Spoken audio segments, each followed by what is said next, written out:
Recording in progress.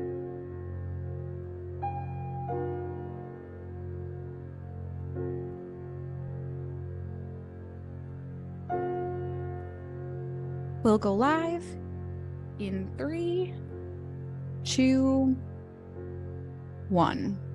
Good evening. I'm Bernard Green, Chair of the Brookline Select Board, and this is a meeting of the Select Board for October 3rd, 2023. To start off, I move that the Select Board go into executive session for the purpose of discussing strategy related to a litigation matter, which must be discussed in executive session because an open meeting may have a detrimental effect on the litigation position of the town, and the chair so declares an executive session, therefore, to be necessary. So all in favor, please indicate by saying aye. John? Aye. John Van Scoyac? Aye. Marion Ashland? Aye. Paul Warren? Aye. Chair votes aye. The Select Board will reconvene in open session following the executive session.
We'll go live in 3, 2, 1. Good evening. I'm Bernard Green, Chair of the Brookline Select Board, and this is the meeting of the Select Board for Tuesday, what's the date today? October 3rd, 2023. Let's start off with announcements and updates from Select Board. I'd like to make an announcement to start off related to something that happened a couple weeks ago. You may recall that at the September 19th meeting of the Select Board, there was a proposal that Polly Selko and I came up with to disband the Zoning Bylaw Committee because it was redundant and an unnecessary burden on staff. Carla Benka objected to the disbanding and properly argued that this should be discussed at a meeting of the committee. That meeting was held last week on September 28th, and we had a very good discussion of the pros and cons of disbanding the committee, and the majority voted to disband it. But the minority raised issues that I thought were worthy of consideration. So I proposed that the Zoning Bylaw Committee pause its meetings until after the spring town meeting and the election of a new select board, at which time Carla Benka and others will present to the select board a new charge for the committee that addresses concerns raised by the majority at last week's meeting and the planning staff, and identify specific ways that the committee would be helpful to the deliberations of the planning board, town meeting, and the planning department when amendments to the zoning bylaw are on the warrant. So just an update for you for what's going on with the zoning bylaw committee. We won't be meeting until after the spring town meeting. So, Paul? Yes, thank you. So Bernard, I'd like to provide a couple of updates related to the articles that we put on the warrant for the MBTA Communities Act and our compliance by the select board. First, I attended the TMMA meet and greet over the weekend. It was actually during Porch Fest, so I got to do some TMA meet and greet and some Porch Fest festivities, which was also great. But during that conversations, there was some confusion raised by some town meeting members about exactly what the select board put on the warrant, because there's some various versions. So I just wanted to make it clear that the select board's consensus article that will be moved at town meeting is Article 1 of Special Town Meeting 4. And if a town meeting member were to read that article from cover to cover, they would get a full understanding of both the M District Plus article, as well as the modified Harvard Street corridor. So reading Special Town Meeting 4, Article 1 would give them the full breadth of what they would be considering. And then there is a backup article that the select board put on the warrant, which is Article 4 of Special Town Meeting 1, which is just the M District Plus alone. And both of those, by the way, would be a 2/3 vote. So that's one point about it I wanted to raise.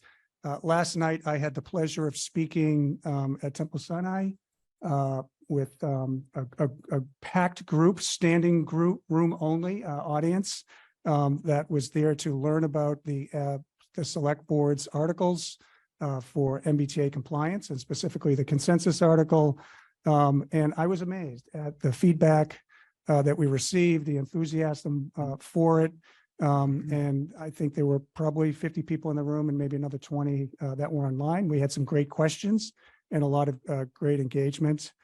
I also wanted to let the board know and the public that save the date for October 25th. The Brookline Neighborhood Alliance, the League of Women Voters, and Town Meeting Members Association will host an MBTA Communities Act forum for a fun-filled night of what is the M Plus article, as well as what is the consensus article. And I'll be speaking that as well as some others. And then finally, I wanted to share some interesting news. Today, it was my honor to invite, host, and facilitate two very active advocacy groups in Brookline, Brookline by Design, and Yes in Brookline, which is a association group, broad coalition, includes Brookline for Everyone. And we had a very productive conversation about the various perspectives on the consensus warrant article, where there's common ground, where there's some room for negotiation. We didn't settle everything, but we did make a lot of progress. And I was really impressed by the participants of both groups, their willingness to listen to each other, to exchange ideas, be able to move, frankly, from their positions. There's more work to be done. We'll be meeting again next week at a date to be determined to continue our conversation. So I think it would be extremely beneficial for all involved if two of the primary advocacy groups around the MBTA Communities Act could find a way to a grand compromise to find a way to support the consensus warrant article. So those are my updates. Thank you. Thank you. Miriam? Thank you. I'm going to try to be quick, but I'm going to read a short email that I sent out yesterday to the Driscoll School Building Committee. And that David Euclid followed up with an email to the Driscoll School community. I want to share that on last Friday, we were issued our temporary certificate of occupancy. Woohoo! Which will be a permanent certificate of occupancy by the end of this week. But there was still some significant amount of fit and finish work that needed to occur. So after a group of us toured the new school yesterday, we made the decision to push back move-in by 2 weeks. So again, the certificate of occupancy is there. So it is move-in ready. I mean, it is move-inable, but it's much easier to do the fit and finish work without students and staff in the building. And so it's much more efficient. It's much more effective to get this work done before students and staffs are in the building. So I just want everyone to know that's happening. The new dates are staff move in on Monday, October 23rd. Students will follow the next week with the parade on Monday, October 30th. And these dates will not change. They are final. Again, because we have our certificate of occupancy, we can say that. So I have to say the building is absolutely gorgeous. And I think that it's going to be a wonderful learning space. There will still be a little bit of finishing work happening after the move in, but that'll happen on third shift and on weekends. So are we invited to this parade? You are not invited to the parade. Mhm, Even I'm not invited to the parade, but Val, who is the co-chair with me, who represents the school committee, we will be planning a ribbon cutting and an open house probably actually in January after everybody gets in and the Not move is all forgetting. done. And I promise you can get the big scissors, Bernard. Okay. So stay tuned. We'll be inviting everybody to ribbon cutting in an open house once we plan it. John? Excuse me. Thank you very much. I have an announcement. I would Oh, first though. Sorry, I had one more announcement. Oh, sure. Go I thought ahead. you had a question for me. So just quickly, I want to let folks know that there are, Brookline is putting on, immunization clinics. The next one is tomorrow at Baker School, but it is full. Brookline High School has one Sunday, October 15th. Florida Rough and Ridley has one Tuesday, October 17th. And the, community vaccine clinics are at Town Hall and the Senior Center on Thursday, November 2nd and Thursday, November 16th. So please head to our website, brooklinemass.gov immunization clinic, and get yourself vaccinated. Now, You know, I thought you were going to ask a question about. that's fine. Before I make the announcement, if Paul doesn't mind, I just have a follow-up question for him because this basically reflects questions I'm being asked. Yes, there is to be found a version of the article that is, in writing and is the so-called consensus article for town meeting. But you also mentioned that there is ongoing discussions, including one as recently as this afternoon, as to what give and take will occur in terms of the final draft of that article. So is it a safe assumption that that is not the final draft of what will be presented to town meeting? John, that's a great question, and thank you for asking. So, I mean, as you know, our legislative process allows for amendments, and anybody can file an amendment. Yeah. And so, with lots of communication to the advisory committee chair and others, our own select board chair, I hosted this discussion really as a way to see Brookline by Design has actually sent us as a board a number of amendments that they were thinking about that they felt would improve the article. And instead of having that just work its way through advisory without some discussion, this is kind of a pre-discussion to say, can these two groups come together to say, are there amendments that we can agree upon? If they were put forward, both groups would be able to support the consensus article, which could be modified by anybody, John. So I fully expect that through the advisory committee process, that I would expect that there would be some amendments to the article that are going to come back to us as a board. Yeah, that we'll have to consider. and one of the reasons I asked the question is precisely because if there are people who have looked at what's in the town meeting files as being the submitted article, but are hearing tonight that that's not necessarily the final draft, and there are certain things that they would like to change in the article, and they're contemplating offering an amendment in order to do that. That's a process that has deadlines built in, and it has requirements that amendments be so-called in scope, et cetera, et cetera, et cetera. Right. So I think just in terms of informing those people clearly, how do they know whether they should wait some more, figure out if they still don't see in the draft article what they were hoping to see, and then go ahead and submit an amendment, or alternatively, become part of this process of negotiating changes that will be made to the draft so that amendments won't be required. Yeah. So And we'll sort of pre-cook this with the amendments already baked Yeah. in. So let me be clear, John, and this might need to be taken on offline at a further time. Yeah. So our legislative process, as you know, is advisory. Advisory is going to hold a public hearing. The Right. subcommittee will hold a public hearing, I believe, next week to start going through this process. Anybody can show up at that public hearing and offer amendments. We know that there's been feedback from various parties with respect to that. So this is the two major advocacy groups in Brookline. Right. Yes, for Brookline, Brookline by Design, and to be able to have them see if they can work through a process where they can agree on amendments together that would come anyway. I think that helps make for a much more cleaner and clearer picture for town meeting when we get to the end. Oh, I agree. Either way, John, advisory is going to do their thing, as you know. Mhm, mhm. They will send back an article with revisions to us, and the select board will have to determine what to do with those amendments. Mhm. So there'll be a back and forth. Yeah, and I'm sure you're well aware, and the other members of the board are well aware, you know, it isn't just Brookline by Design and Brookline for Everyone. It's groups like the Economic Development Advisory Board, which had an entire meeting last night Yep. just on the subject of which parcels should be subject to the street level commercial mandate. Yep. And they were going through parcel by parcel and saying, yes, this one should be part of the mandate. No, this one maybe shouldn't be part.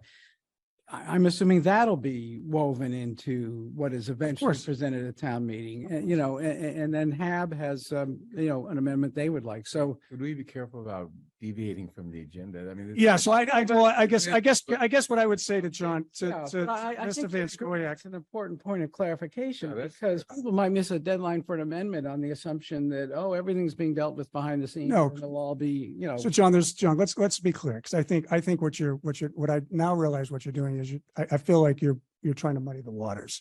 No, Hold no, on, John, Wait, John, no, hold on. Stop. We're not gonna do this. Yeah. Okay?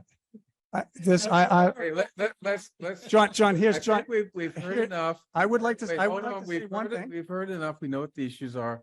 And this is deviating from the agenda. Yeah. And it's also in the area of deliberation. So let's just. Well, we are deliberating, but I do want to close with Well, one wait a thing. minute. Yeah. I want to close with one thing. I'll You know, give you- what, I'll give you one sentence. one potential response other than that, John, would be, boy, thank you for taking all of that time from your own personal time to coordinate with these two groups to see if you could get them to find some common ground. Thank you. Oh, you're welcome, Yeah. John. Yeah, Okay, yeah, moving yeah. right along. Now, I haven't done my announcement yet, which is simply, this one's not controversial at all. Monday, Brookline observes Indigenous Peoples Day.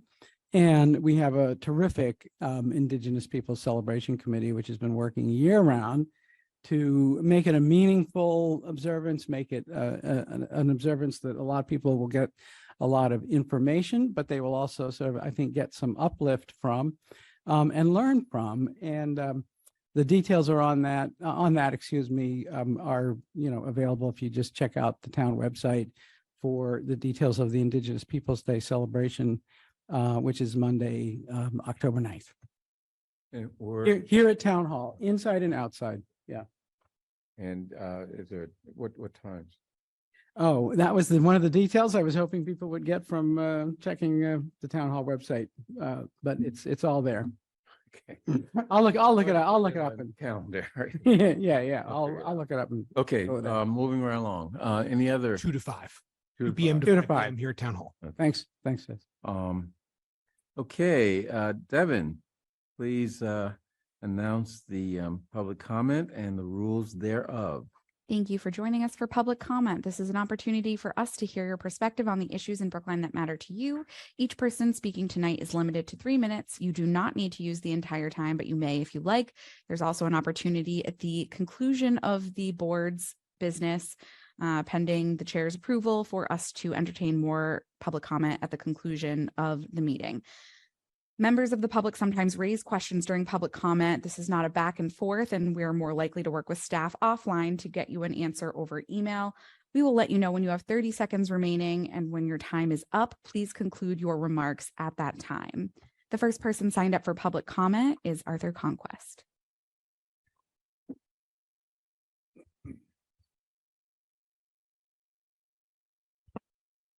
Good evening, everybody. Sorry. Good evening. This is a follow-up from last week. You know, I sort of stood up here and tried to do something off the cuff just because I was heated. And I want to thank a couple of the select. Thank you. I want to thank a couple of the select board members for contacting me to just one, encourage me, but also give me some feedback. And I'm sure last week I didn't introduce myself. I'm going to do that now. Okay. So, Arthur Conquest, town meeting member, precinct 6. First, let me try and explain here the point I was trying to make last week.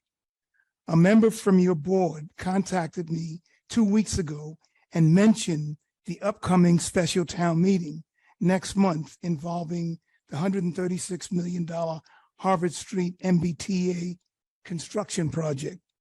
I immediately read what I had at the time and contacted other town meeting members who had much more knowledge about the project than I did. I noticed while reading or my discussions that there wasn't any mention about affirmative action or the involvement of Blacks, Latinos, and people of color in the project.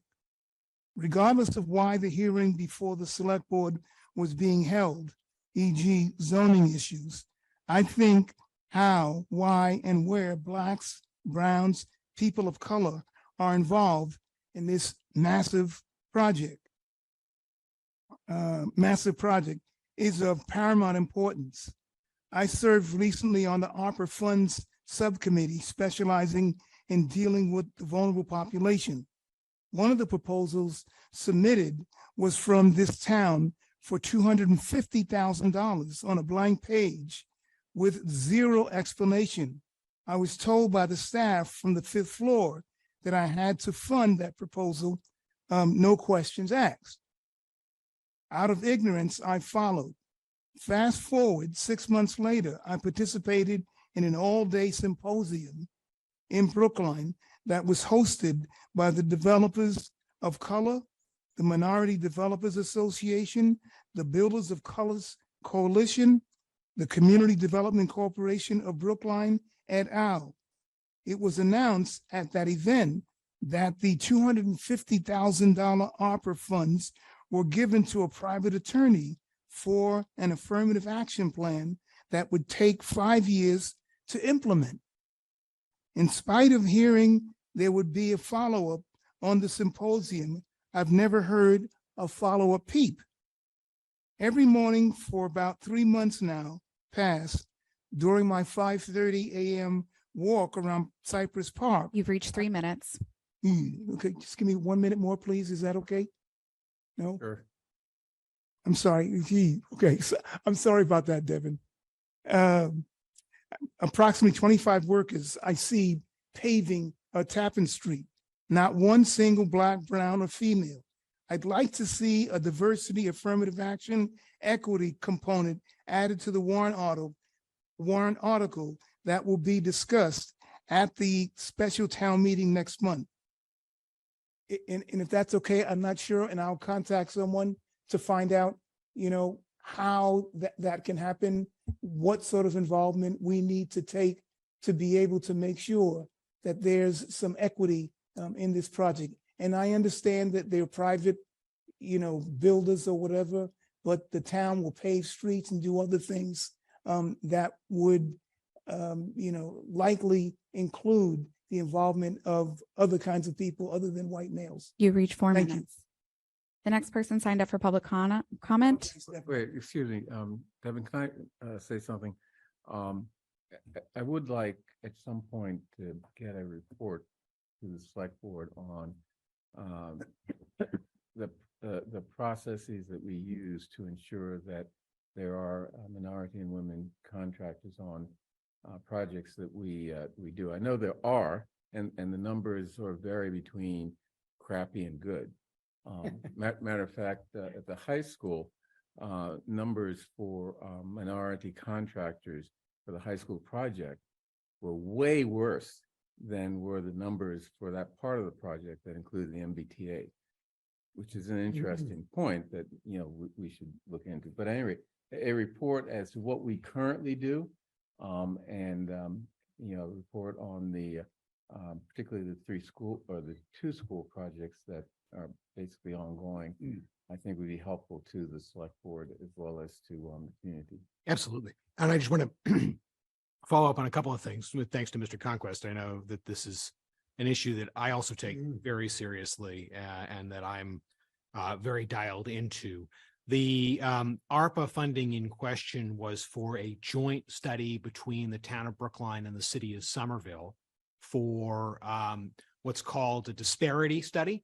In Massachusetts, even before this most recent Supreme Court ruling, there was a rule that says that unless you can demonstrate via statistics exactly how deprived a minority group is to access to contracting, you're not allowed to use that as a basis for establishing a quota or any sort of benchmark for individual contractors of color or any other group. So as a result of that, only recently, in like the last 10 years, the city of Boston, and before that, it was really only, I think, Massport that was able to do any sort of official, you must have X amount of contractors be certified as disadvantaged business enterprises, whether that's minority owned, women owned, LGBT owned, whatever. And that's very different than, for example, when we talked, where I come from in New York, we had a very strong 30% MWBE contracting rule that we could just enforce across the board, but we can't do that here because of Massachusetts laws. So in order for us to be able to do that, we need to complete this study. And in order for us to complete that study, we needed help from a regional partner. I'm proud to say that we actually, and I think our colleagues at Somerville are equally committed to this. There was some kind of nervousness in the community about, oh, what's that Supreme Court ruling going to do about this? Should we even be doing this? And I think both us and Somerville really put our feet down and said, no, we're doing this. This is the right thing to do. We're going to figure out a way to make this work. And we did hire, and in fact, we have hired an enterprise, which coincidentally is a minority-owned contractor, not a law firm, but a contractor that does this kind of disparity study work. They held their kickoff meeting with us in Somerville last month. It was very successful, and I'm happy to follow up with the board on how that effort is going. But that is the first step towards ensuring that in our contracts we can mandate that the usage of individual firms that are owned and employ people of color in order to ensure that historically disadvantaged groups get that contracting opportunity. So I'm happy to follow up with you on that. I'm curious too about the $136 million issue. So you and Mr. Conquest, if it's all right, you and I can follow up offline. But I'm happy to brief you and the rest of the board on this because the wheels are slow, but they're turning. And I'm actually really excited to see us take those affirmative steps and not just say, well, it's too hard, we can't do it. So I'll follow up with you. And okay, and I think, Hold on. I just wanted to say, Real quick. right, I will real quick, but, and I've attached what we received from the ARPA committee, which is a blank page. Okay, with just the sum of $250,000, which, sort of confused me. Could you email town administrator, asking for details? I will. Okay, and I'm just gonna leave this with you. Okay, wait, this is getting out of control. Super quick. First, just timing wise, I literally just asked left field today to give an update on equity hiring for Driscoll. So I will share that Yeah, I guess with you that, yeah. when I get it. Second, yes, that Supreme Court decision should be read narrowly because the Supreme Court just threw out a private sector suit saying a Black female entrepreneur venture capitalists were being sued because they were only giving money to Black female enterprises, and the suit was thrown out. So good to read it narrowly. And the third is all of the ARPA grants are listed on the ARPA website, a very detailed accounting. So head there, Arthur. Okay, moving right along. Thank you. The next person signed up for public comment is Sana Hafiz. You've been promoted to a panelist. You can unmute and share your video if you're comfortable, and your 3 minutes will begin. Hello, everyone. I didn't receive an answer or a follow-up email regarding the questions I asked at the last week's select board meeting, so I'll just ask them again now. First, I have a question for Chaz. I wanted to ask about the status of your outreach to Suffolk Center for Restorative Justice regarding the mediation. As far as I know, no contract has been established to date, and now we're in the beginning of October. Devin, if you could pause my time, I'll wait for a response. I'll give you a response when you're done with your questions. Thank you. Okay, sounds great. I'll just keep going then. Again, I had another question that wasn't answered before. I also quoted lines from an email between ARPA committee review member and ARPA grant applicant Deborah Brown and asked, what is going to be done about this and other backdoor conversations between ARPA committee members and grant applicants? And then Chaz, I wanted to ask a question that you just brought up a few moments ago. Can the community do their own disparity study and send it to the town? There's many highly qualified individuals in the community that I think would be really well suited for this, as well as having a lot of life experience. And, if we're a town that says we value lived experience, I think this is one way that we can show that. Additionally, I wanted to ask about the town's plan for the Newberry College property. What do they plan on using that land for? And would they consider using it for an affordable housing development land trust? If we want to do a study on this, who can we talk to? Finally, I want to address something regarding warrant Article 19 as a petitioner. If you could all direct your attention to this screen as I read the highlighted section of the motion to refer by Bob Lepson and David. They state, and I quote, "Unfortunately, a group calling itself the Black and Brown Club, registered as a nonprofit corporation in Massachusetts, recently issued a 21-page disturbing newsletter circulated among town meeting members. The newsletter defames town leaders and uses racist tropes against members of the community." Later, they say, "We feel at this time, a town meeting vote for a favorable action would exacerbate a culture of harassment and deepen divisions among Brookline's communities. We believe that a referral of the town's appointing authority, the select board, would allow an opportunity for a cooling off period. Elected officials," end quote, "elected officials unlawfully use the newsletter and false allegations as a way to stop warrant Article 19. Elected town meeting members use this to sway votes away from warrant Article 19 prior to annual town meeting on the server. They advocated for others to join them. Here in this, in the image shown on the screen, they used it as the sole reason for a motion to refer. We, the petitioners, were not even informed about this motion. What does a nonprofit have anything to do with a group of citizens coming together to create a warrant article? While elected officials strip Black and Brown residents of our rights because you have beef with a nonprofit, the duty of youth is to challenge corruption. What kind of a fair process is this? As a resident, as a petitioner, as a brown woman, I need to know what's going to be done about these several infractions, and our community deserves accountability." And I'll wait for responses. Thank you. All right. So again, usually we refer these matters to staff, but I actually was following up on your question from last week about Suffolk University, and I have a response. With Suffolk, we are in the process of finalizing their contract. We're very excited to move forward. As soon as we have it, they will be working, and we're very excited to have them. On the issue of the disparity study, again, while I certainly appreciate that, the requirement is that we have to meet the state's requirements on these things. We can't rely, as much as I would like to, rely on the community. I want the community to be a part of that process. We need to be sure that what we do passes muster with the state.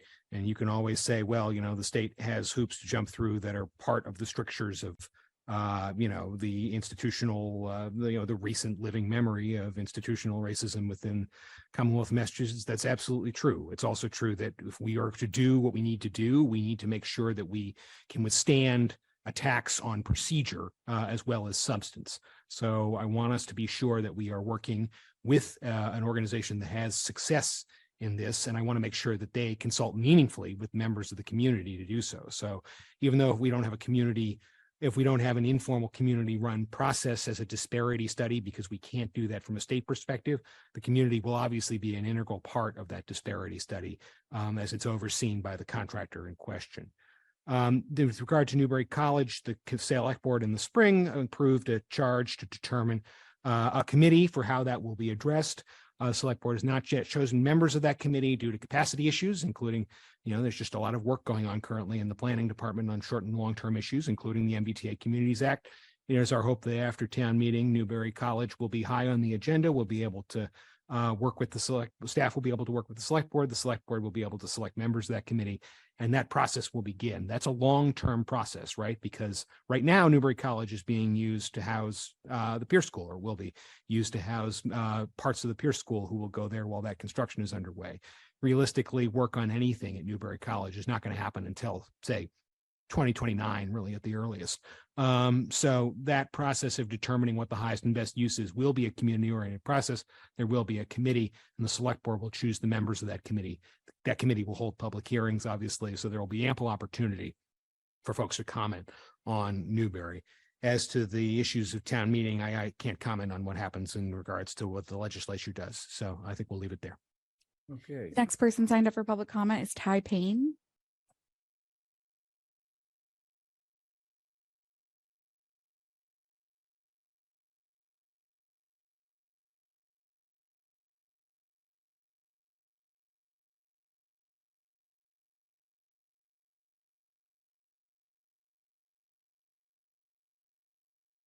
Hi, you have been promoted to a panelist. You can unmute and share your video if you're comfortable, and your time will begin.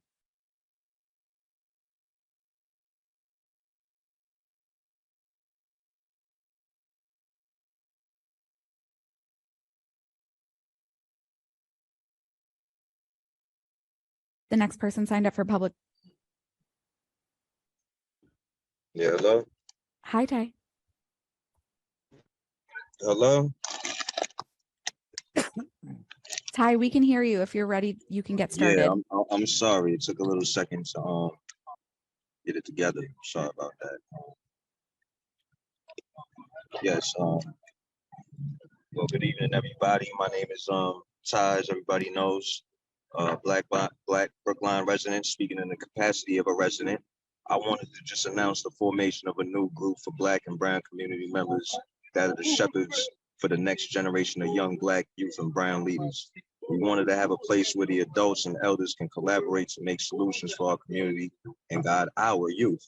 The focus is to make sure that the people that represent our community's interests are from our communities and are known by us, that they are that and that they actually have our interests at heart, not some random person that says they care or that they'll do all this work and yet nobody, absolutely nobody from multiple generations of age gaps from our youth, elders, teenagers, nobody's heard of their work. So we already have 15 Black and Brown community leaders in the group and hope that anyone that actively works to uplift the Black and Brown community will reach out and join us. There's a lot more information that will be coming soon, like how to join and get in touch with all of that and all of that stuff. But I wanted to share that with you all so we don't waste any time. You'll be hearing from us soon. We'll be covering everything from our education to housing and more to advocate for our communities. We will advocate for ourselves. We're doing all the research that the town says they need to, we're doing all the research that the town says they need to delay everything. We all the research. Time for action now. Thank you. Good night.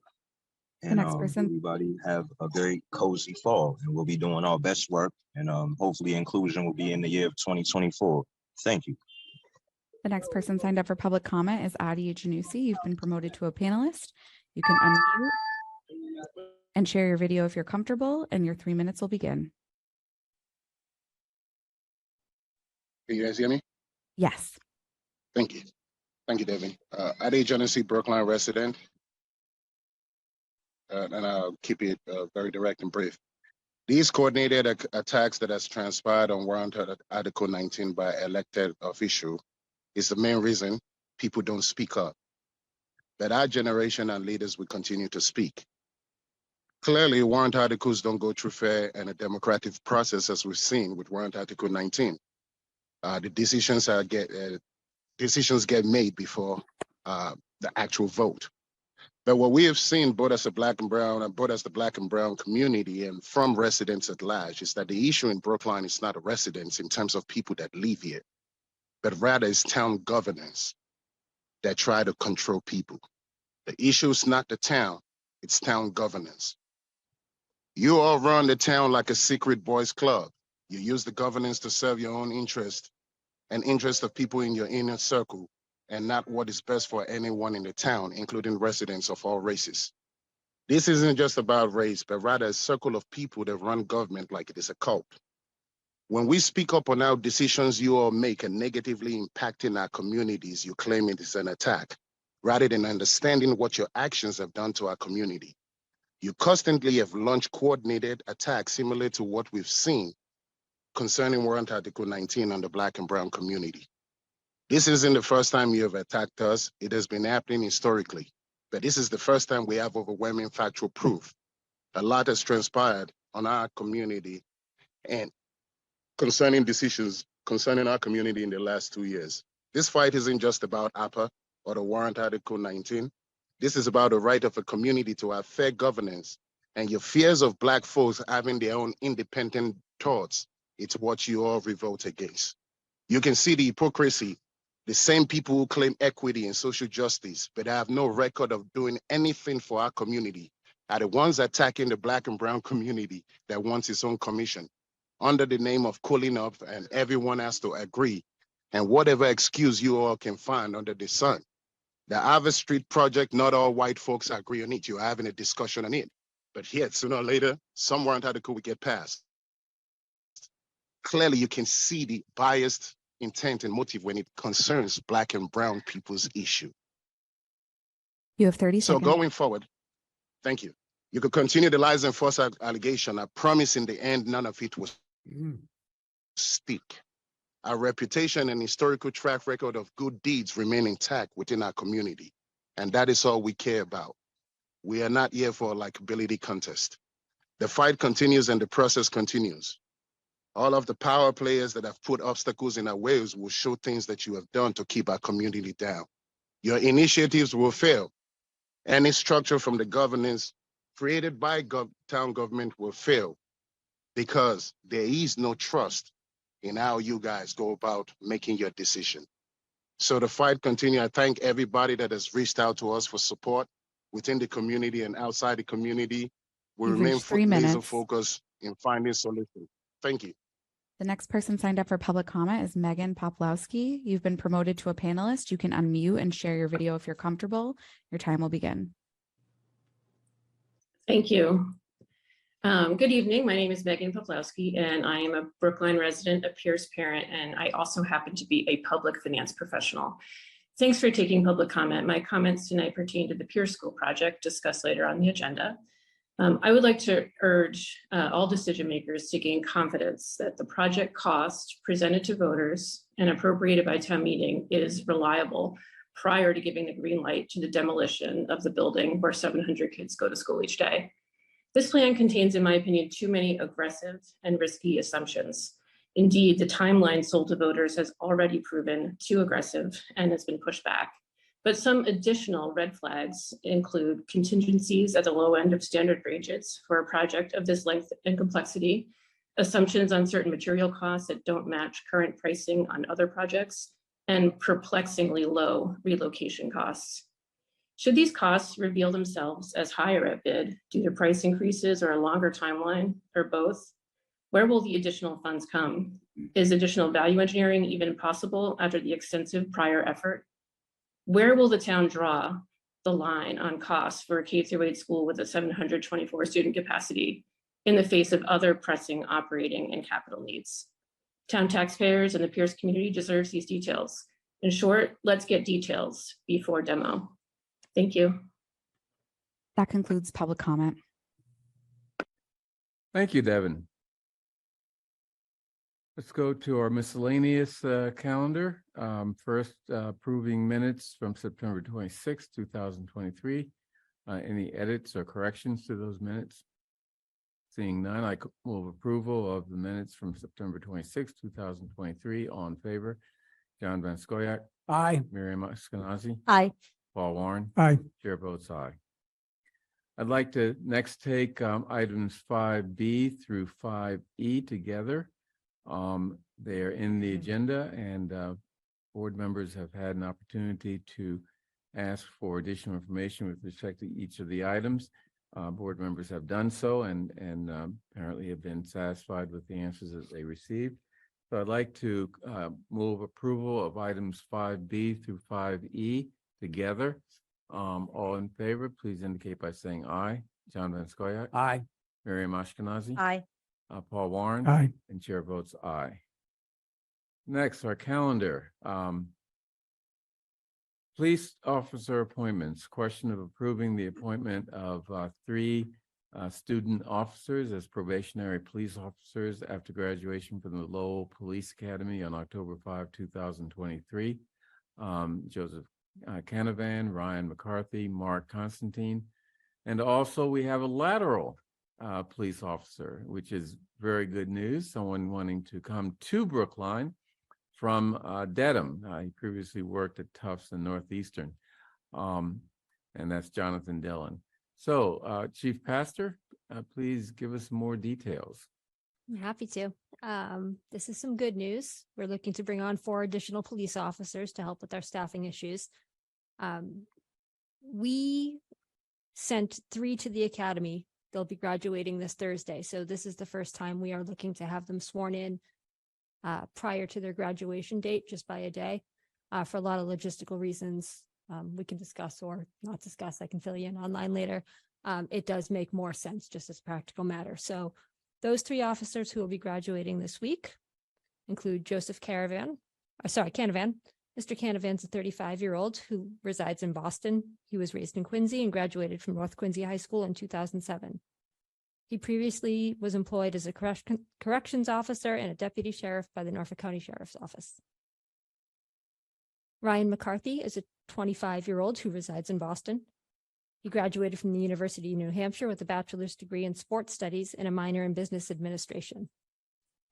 Mr. McCarthy was previously employed as a Brookline Public Safety Emergency 911 dispatcher, so we've gotten to know him for quite some time, and we're excited to have him rejoin us in this new role. Mark Constantin is a 38-year-old who resides in Quincy. He graduated from Malden High School and is currently working towards a bachelor's degree in psychology from UMass Boston. Mr. Constantin has served in the U.S. Navy Reserve since 2021 and was previously employed as a floor layer. So in addition to these 3 who will be graduating on Friday, we are requesting the appointment of 1 lateral transfer, and that's Mr. Jonathan Dillon. Officer Dillon is a 41-year-old male who resides in Dedham. He graduated from the Methuen Police Academy in 2018, and he is post-certified. He has more than 5 years of experience in law enforcement, serving with the Tufts University Police Department, the Northeastern University Police Department, where he had the rank of detective, and most recently with the Dedham Police Department. He graduated from Quinnipiac University with a bachelor's degree in business and healthcare administration and is working towards a master's in criminal justice. He has previous job experience with MEMA and the Boston Office of Emergency Management. These officers will be assigned to the Brookline Police Training Division effective, if this goes well tonight, October 9th, in order to familiarize themselves with the department's policies and procedures and its rules and regulations. Thank you so much for your attention to this matter. Thank you. Any questions from the select board? Chief, when is the ceremony tomorrow? Thank you for that. Again, pending approval, we are going to have Ben Kaufman come and swear in our new officers tomorrow across the street at the Public Safety Headquarters at 4 o'clock right in the community room. And we would love for you all to attend if you're available. I would like to say congratulations on the lateral. That is really an important step. And I know it's part of it's because of the work that you've been doing to improve the situation with the police department. So thank you. Thank you. We hope it's the first of many. Yes. Okay, unless there are any other questions, I'd like to move approval of the 4 police officers, student police officers and 1 lateral. All in favor, please indicate by saying aye. John Van Slyot. Aye. Miriam Ashkenazi. Aye. Paul Warren. Aye. and Paul Sandman. and let's see, Bernard Green. Yeah, aye. Okay, Thanks. thank you. Thank you very Chief. much. See you tomorrow. Okay. Thank Let's see. Bernard, Yes, I just have to transition earlier tonight, so I'm going to be here for these interviews and then then you'll leave. I'll leave, but I'll be on because you're hearing my warrant article. Okay, next we have boards and commission interviews, Zero Admissions Advisory Board. We have 3 interviewees, Sergio Modigliani, Paul Bernard, and Nick Caramello. Who is first? I assume Sergio.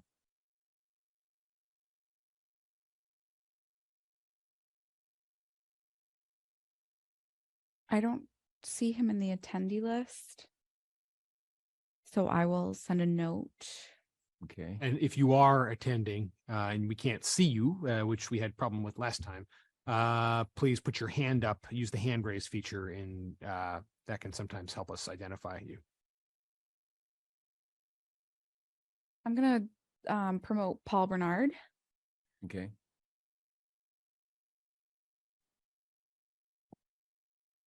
Hello. Good evening, Mr. Bernard. So tell us a little bit about yourself and why you want to be a member of the Zero Emissions Advisory Board. We have 8 applicants for 2 positions, so there will be some applicants who will not be appointed, but there are some suggestions for using the valuable experience or perspectives of those who aren't appointed to help the ZAB by serving as associate members, which the ZAB can themselves suggest to us. But for the time being, we'd like to get a sense of why you'd like to be a regular member of the ZAB. So. Sure. Well, just as background for myself, I grew up in Western Massachusetts, and for the last 2 years have been a resident of Brookline. The 26 years before I moved to Brookline, I was living in Asia, went over there for what I thought would be 2 years, and somehow that turned into 26. And I think, the experience of living and working in very different cultures and countries gives a diversity of perspective and opinion that frankly would be additive to anybody. I have extensive knowledge of energy and energy systems. I was the top rated energy analyst in Asia for many years. I had a long career at Goldman Sachs as an energy analyst, and then went on to run research in the Asia region for the firm. I'm an angel investor and board member in both some new and traditional energy companies. One of them called Carbon Removed Energy, which its name suggests what it does. An investor in another company that goes by the brand name of Clean Joule, which is a battery-enabled electric vehicle charging company. And I know very recently Brookline just unleashed and unveiled its first public chargers. So I'm not an activist. I think that's a selling point. I'm someone with a practical knowledge of how energy works, how systems work, what they can do, what they can't do. And I'm willing to give back to my community by volunteering to be on this board. Thank you. You have an interesting application here, and I'd like to get some thoughts from you on, one of the issues you raised, and that is your experience that many net zero projects get abandoned because of their cost and/or infeasibility. So we are trying to electrify the town in many ways.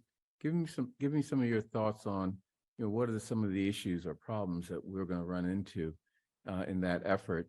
And what would be your approach to advising the select board on those problems?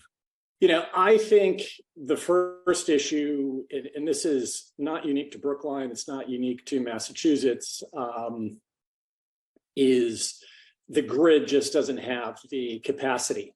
And that is from the simple basic bit of trying to get more transformers to do stuff like charging. When I was renovating the house I bought to live in here to future-proof it, but also because I think my next car is going to be an EV or a plug-in hybrid, I wanted to upgrade the wiring. I had to wait 9 months to get that done.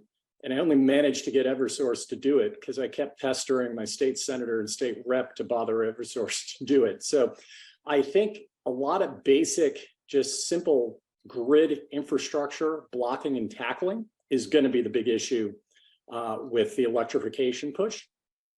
Put aside the fact, I think the cancellations of the various wind projects, not only in Massachusetts, but all over the world we've been seeing the last few years, is perhaps a testament to the economics of those projects not being as attractive as has been sold to us over time.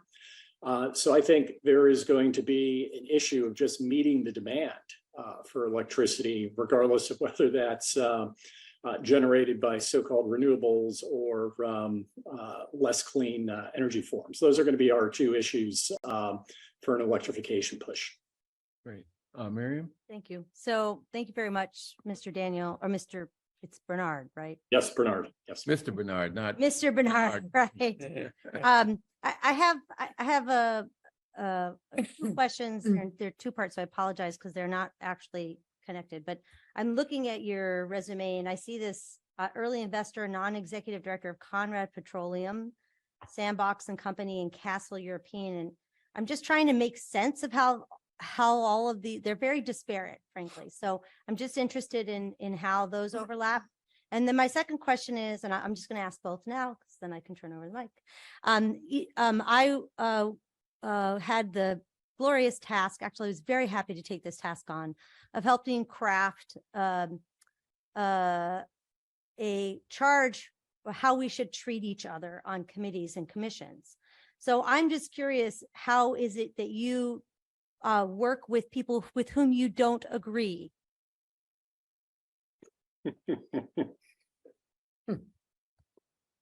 And just for clarification, and I should have updated the resume I submitted, but what was called Castle European is now called Carbon Recycled Energy. But the common theme of all three of those things is friends and former colleagues of mine are either involved in those companies or board members and investors in those companies. So that was really the common theme of getting involved in these things, and has nothing to do with this committee, but I found with whatever I associate myself with, there's got to be the personal connection of why you're doing it and how you're doing it. You know, in terms of getting along and working with people, I managed, and probably I dare say uniquely on this call, people from 19 different countries speaking 12 different languages.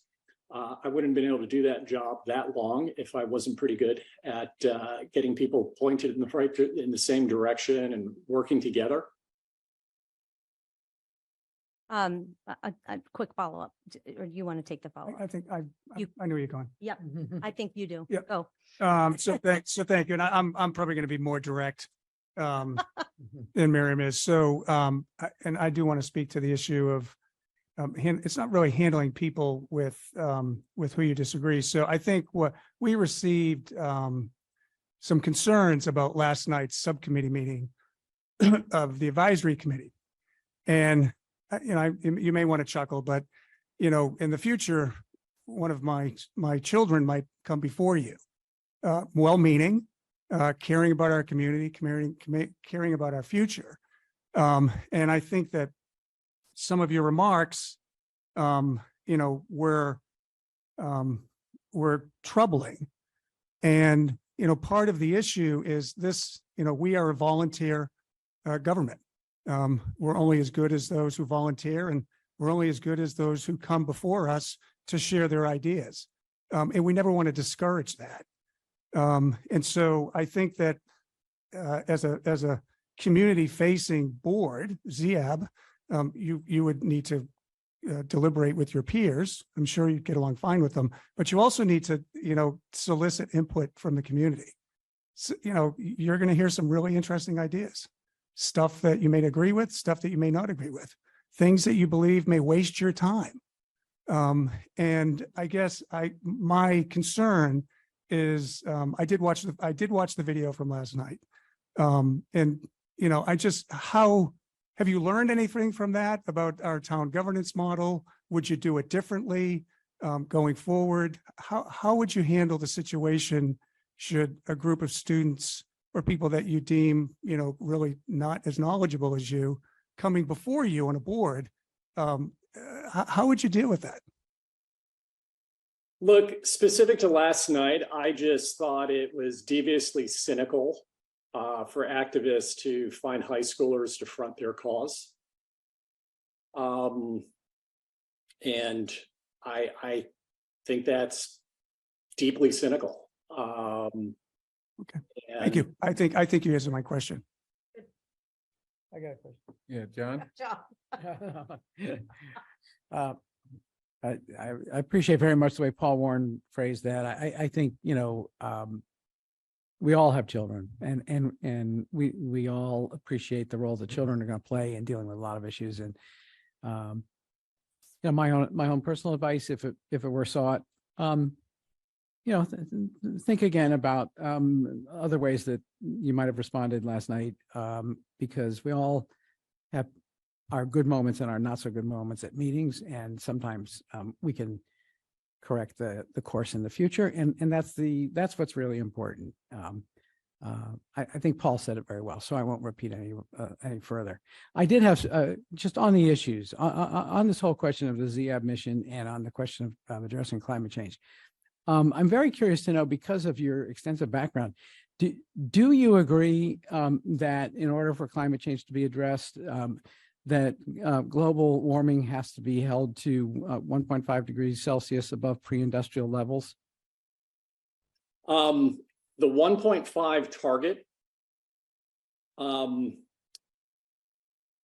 was not, how do I phrase this? The simple answer is no. 1.5 was a rallying cry done by some policymakers who weren't happy with how quickly folks were moving to 2.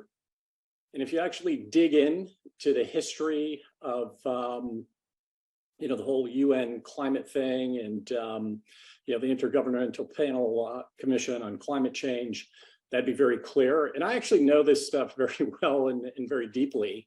So yes, climate change is a problem. Climate change is real. But there are no magic threshold tipping point numbers. And I think the peer-reviewed science is pretty clear on that. And if I may do a follow-up, 2 follow-ups actually. Putting aside, whether you agree that it should be the goal, do you think it's an achievable goal? That's one follow-up question. And the other follow-up question is, what would you set as Brookline's goals for addressing climate change? And I recognize that's a very broad question, but if you could just name, give a couple of examples of the kinds of things that you would like to see Brookline do in a serious way to impact through local action the future course of climate change. Yeah, I think what towns and cities like Brookline can do is really focus on efficiency. That's the lever we can play with most and have the most control over to actually have impact on energy consumption. Efficiency in terms of where we are currently using, well, whether it be electricity as a source or natural gas as a source, or petroleum as a source. Yeah. Okay. Anything. So minimize our burning of energy through efficiencies. Yes. Yeah. Our use of energy. Forgive me. Yeah. Thank you. Okay. Thank you. As I said earlier, we have 2 positions and 8 applicants. We will be making our decision at a future meeting, and we appreciate your coming before us to discuss your views on the on ZAB. Thank you. Okay. Thank you very much. Okay.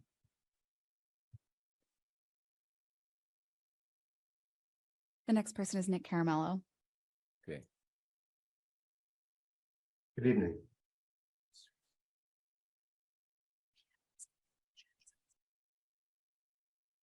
So, Mr. Caramello, please introduce yourself and why you're interested in being a member of the Zero Emissions Advisory Board, an advisory board to the Select Board. Sure. Thanks for having me. I am originally from Scotland. I've been a Brookline resident since 2015. I'm a Lincoln parent. I have 3 kids who've been to Lincoln and the high school. And I'm the owner and CEO of a local software company, so software development, technology strategy. My background is in aerospace engineering. That's what I was, what I went to college for. I spent the last 30 years doing business and technical strategy for a large variety of clients, everything from Staples to the US Census to Bain Capital, Harvard University, like a whole bunch of different organizations. Working with startups. I guess my specialty, like what I do, is technology strategy and business strategy, which is, you could look at that as herding cats. But you could also look at that as understanding the needs of different actors, understanding what it takes to engage with each of those different sets of actors, and putting together a course of action and a strategy that's actionable, that has a timeline that can be done. In terms of my interest in ZIAB, I've had a pretty long interest in energy efficiency. I've got renovated 2 houses, one in Cambridge, one in Brookline.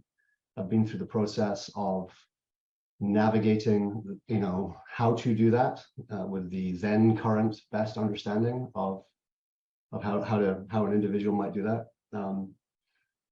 And when it comes to ZIAB, I think the reason I'm specifically interested in that is because it's a thorny problem that we face. Problem solving, a big part of what I do. And the solution to our zero emissions challenges is not like at the federal level or at the state level or at the municipal level or at the individual level or business owner level. It's kind of a combination of all those things. And I think that developing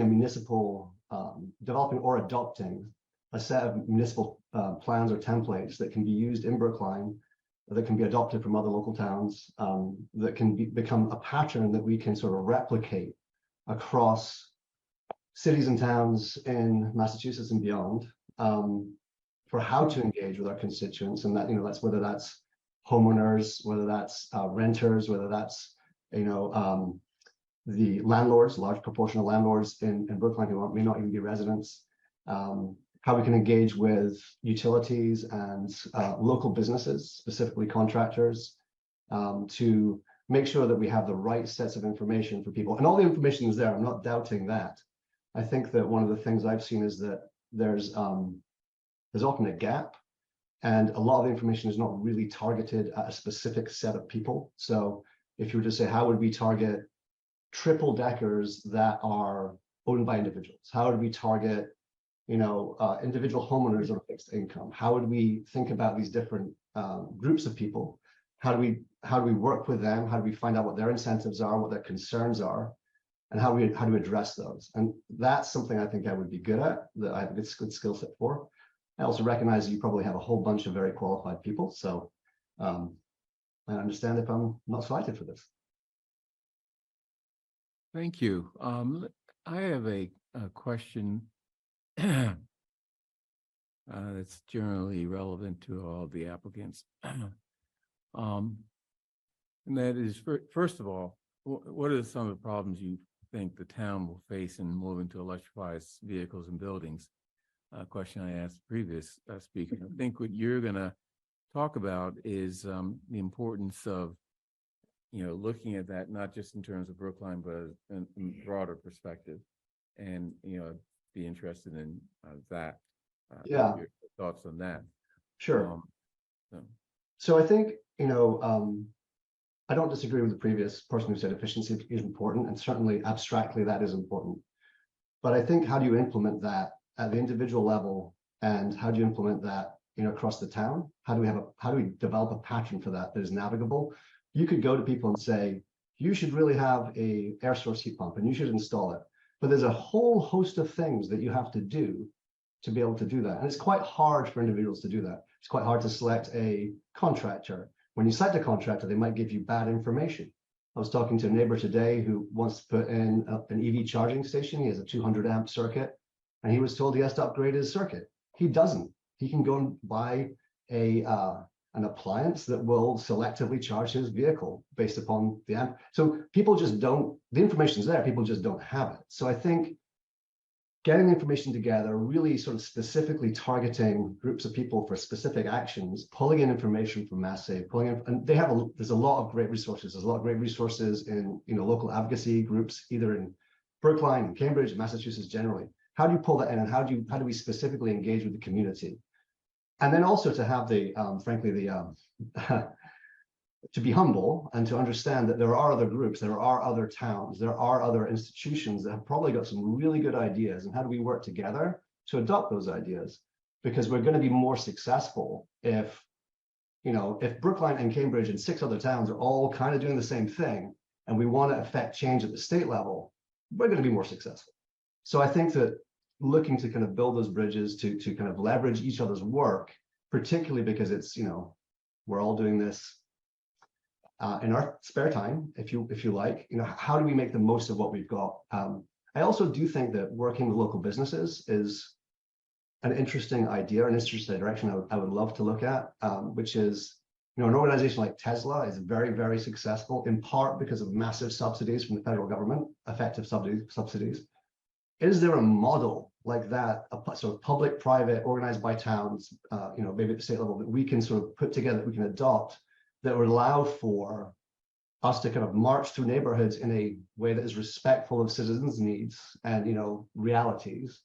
And I don't know if that's necessarily possible, but I'd certainly love to explore it and do that with business and you know, take those federal and state incentives and make them more efficient. You know, if you're doing a triple decker, don't do it one deck at a time. And if you're going to do all 3 decks and you have to put in a 400 amp surface and you have to rip up the parking lot, why not put in a ground source heat pump and put in EV chargers? Like, how do you create templates to do that kind of stuff? And work with local businesses and work with contractors and give good information. Does that make sense, or is that just too many words? It does. Perfect. Yeah. John. Yeah, I wanted to say it makes very good sense. I mean, and I think it is consistent with at least one of the directions that ZIAB has been moving in very effectively lately, which is I advise everyone to check out the ZIAB website on the town's webpage and check out the energy resource guides that they're putting out, appliance by appliance. Very, very helpful information, and that is where somebody wrote the other day, addressing climate change is going to happen in the appliance aisle. You know, appliances and conversion from gas fueled appliances, petroleum fueled appliances to electric is going to be a huge part of this. I'm just going to ask you the same question I asked more than one of our other applicants, because this is very important to me, just in terms of what are people involved in the field now thinking about the climate goals that have been set. So I want to ask you if you think the 1.5 degree increase limit for centigrade in terms of to address climate change is correct, 1.5 degrees by 2030. And do you think it's achievable? So I don't think I'm qualified to opine on whether 1.5% is correct. And I'm not really sure. 1.5 degree 1.5 Celsius degrees, right, increase, yeah. 1.5 degrees Celsius is correct. And I don't know that it really matters. And the reason I don't think it matters is because the task ahead of us, the task of zero emissions or, you know, reducing our carbon footprint, is fantastically huge. It is an almost impossible task. We have to, and the previous sort of applicant was talking about, we have to change our entire electrical grid. We have to change our sources of energy. We have to, basically renovate half the houses in the Northeast. We have to encourage people to buy electric cars. We have to do a zillion different things, all of which are very, very difficult.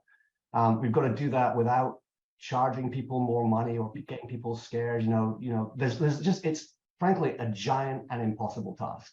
It's absolutely terrifying. If you read what we have to do, if you look at the progress we're making, do I think we can hit 1.5%, 1.5 degrees? I don't really care. I think we need to make every effort we can to make our environment more efficient, to encourage businesses to work together to try and drive towards a less carbon-rich living experience. So do I think we can do it? I think we should try. Yeah, I just want to say I hear your passion and I very much appreciate that answer. Thank you. And let me add, I appreciate the fact that, many times we talk about what science says is necessary, but science is not about, fixed facts. It's about being sometimes a little critical or using the scientific method, not science as sort of justification for the way we think. So I appreciate the fact that you are willing to say, I don't know, right? Because so much of what we claim is absolute truth, we don't know. So from my standpoint, I really appreciate that. Thank you, Bernard. I just have one quick question. First, thank you for coming in and speaking so passionately. So one of the things that we need, first, the ZAB is an advisory board to the select board, that the select board is looking forward to is the development and sharing of a plan for how we're going to get to zero emissions for Brookline, not for the world, not for Massachusetts, not for the region, but actually for Brookline. And, what we can do practically and feasibly, given the constraints that we have. I'm really curious about your experience in developing, that type of strategic plan, whatever the topic may be, because I think strategic planning is applicable across, many topics. So could you give an example of in your past work where you've contributed, either led or contributed to the development of a thoughtful, practical, realistic plan? I would have to talk about my clients, which it's a little bit difficult to do. You can extrapolate, I think. Yeah, You don't need I to can, get specific about a client. So I guess I'll talk, if I can talk just in generalities first and then Yes. examples. So, when you're looking at a strategy, you're always trying to, so like you say, I'm at A and I want to get to B, and that's your plan, A to B, yay, that's what's going to happen. That never happens, right? So what actually happens is you get to C, and you don't go to C in a straight line. So there's always going to be some kind of wandering path to the point you're getting to. So some part of looking at strategy is to understand that it's not a fixed route. It's going to change. It's going to change because new information will come up, because constraints will show up that you weren't aware of. Situations will change, right? Someone will develop a new energy source that means that we don't need to use, wind power, whatever, that kind of stuff. So that's sort of generally the commentary. In terms of like developing strategies and how to do things I have worked on in the past that I think I can probably talk about. I worked on the US Census, so getting the US Census online. So like, how do you get a very large government organization to make effective decisions on a fixed timeline to release the US Census on a given date? That is part of what I worked on, I don't know what it was, 5-6 years ago. More recently, I've worked with COVID testing, so developing an online platform for COVID testing. And so, you've got a strategy there. This is what we're going to deal with. This is how we're going to sort of address this. This is what's going to happen. And an example of a changing outcome is Omicron, right? So COVID testing is going to wind down. It doesn't really matter. Oh gosh, then we have to start again. And looking at ways to kind of adapt testing models from individual testing to, multi-pathogen testing to all that kind of stuff. So working on those things and making sure that those things are actionable and that we get them out in a very, there was some urgency is probably the best way to put it, right? Like, how do we get these things delivered to people so that they can feel safe? I want to be sensitive to your time. I think those two examples are helpful for me. Okay. I think you answered my question. Thank you. Okay. Thank you. As I've said before, we have 2 positions open and 8 applicants. And in the next couple of meetings, we will be making a decision as to who we're going to appoint to those 2 positions. And I appreciate your coming before us with your ideas and your interest in the ZAB board. Okay, thanks very much. Okay. So I guess I take it that Sergio Modigliani is not. We had a miscommunication, so he'll come before you at either the meeting on the 17th and the 24th, and that will round out your applicants for the Zero Emissions Advisory Board. Okay, let's see. Next, half an hour late, warrant article public hearings and possible vote for the following warrant articles for the November 14 special town meeting. Warrant Article 6 to begin with, zoning amendment regarding Mason Terrace. I see we have someone to make a presentation here. Good evening. Good evening. Please introduce yourself and then talk to us about the. Absolutely. Do we Then do we have the package? Yeah, so it's on your computer. If you share your screen, Okay. it's pulled up and you should be able to present. But if you need me to do that, I can. I will try to make this work as expeditiously as possible. How are we looking? Is this good enough? Can people see the screen, or do you want me to do slideshow mode? I think looks good. Evan, is there some way you can move the transcript to maybe the side? Okay, yes, better. Does that work for everyone? Yep. Okay, fabulous. So my name is Max Pomerantz. I am the son of the lead petitioner, Kathy Youngrice, who's sitting right there, my father, David Pomerantz, who may be online, and my aunt and uncle, Abigail Youngrice and Jacob Meskin, and our co-sponsors, Shira Fisher and Lisa Schatz, who may be online as well.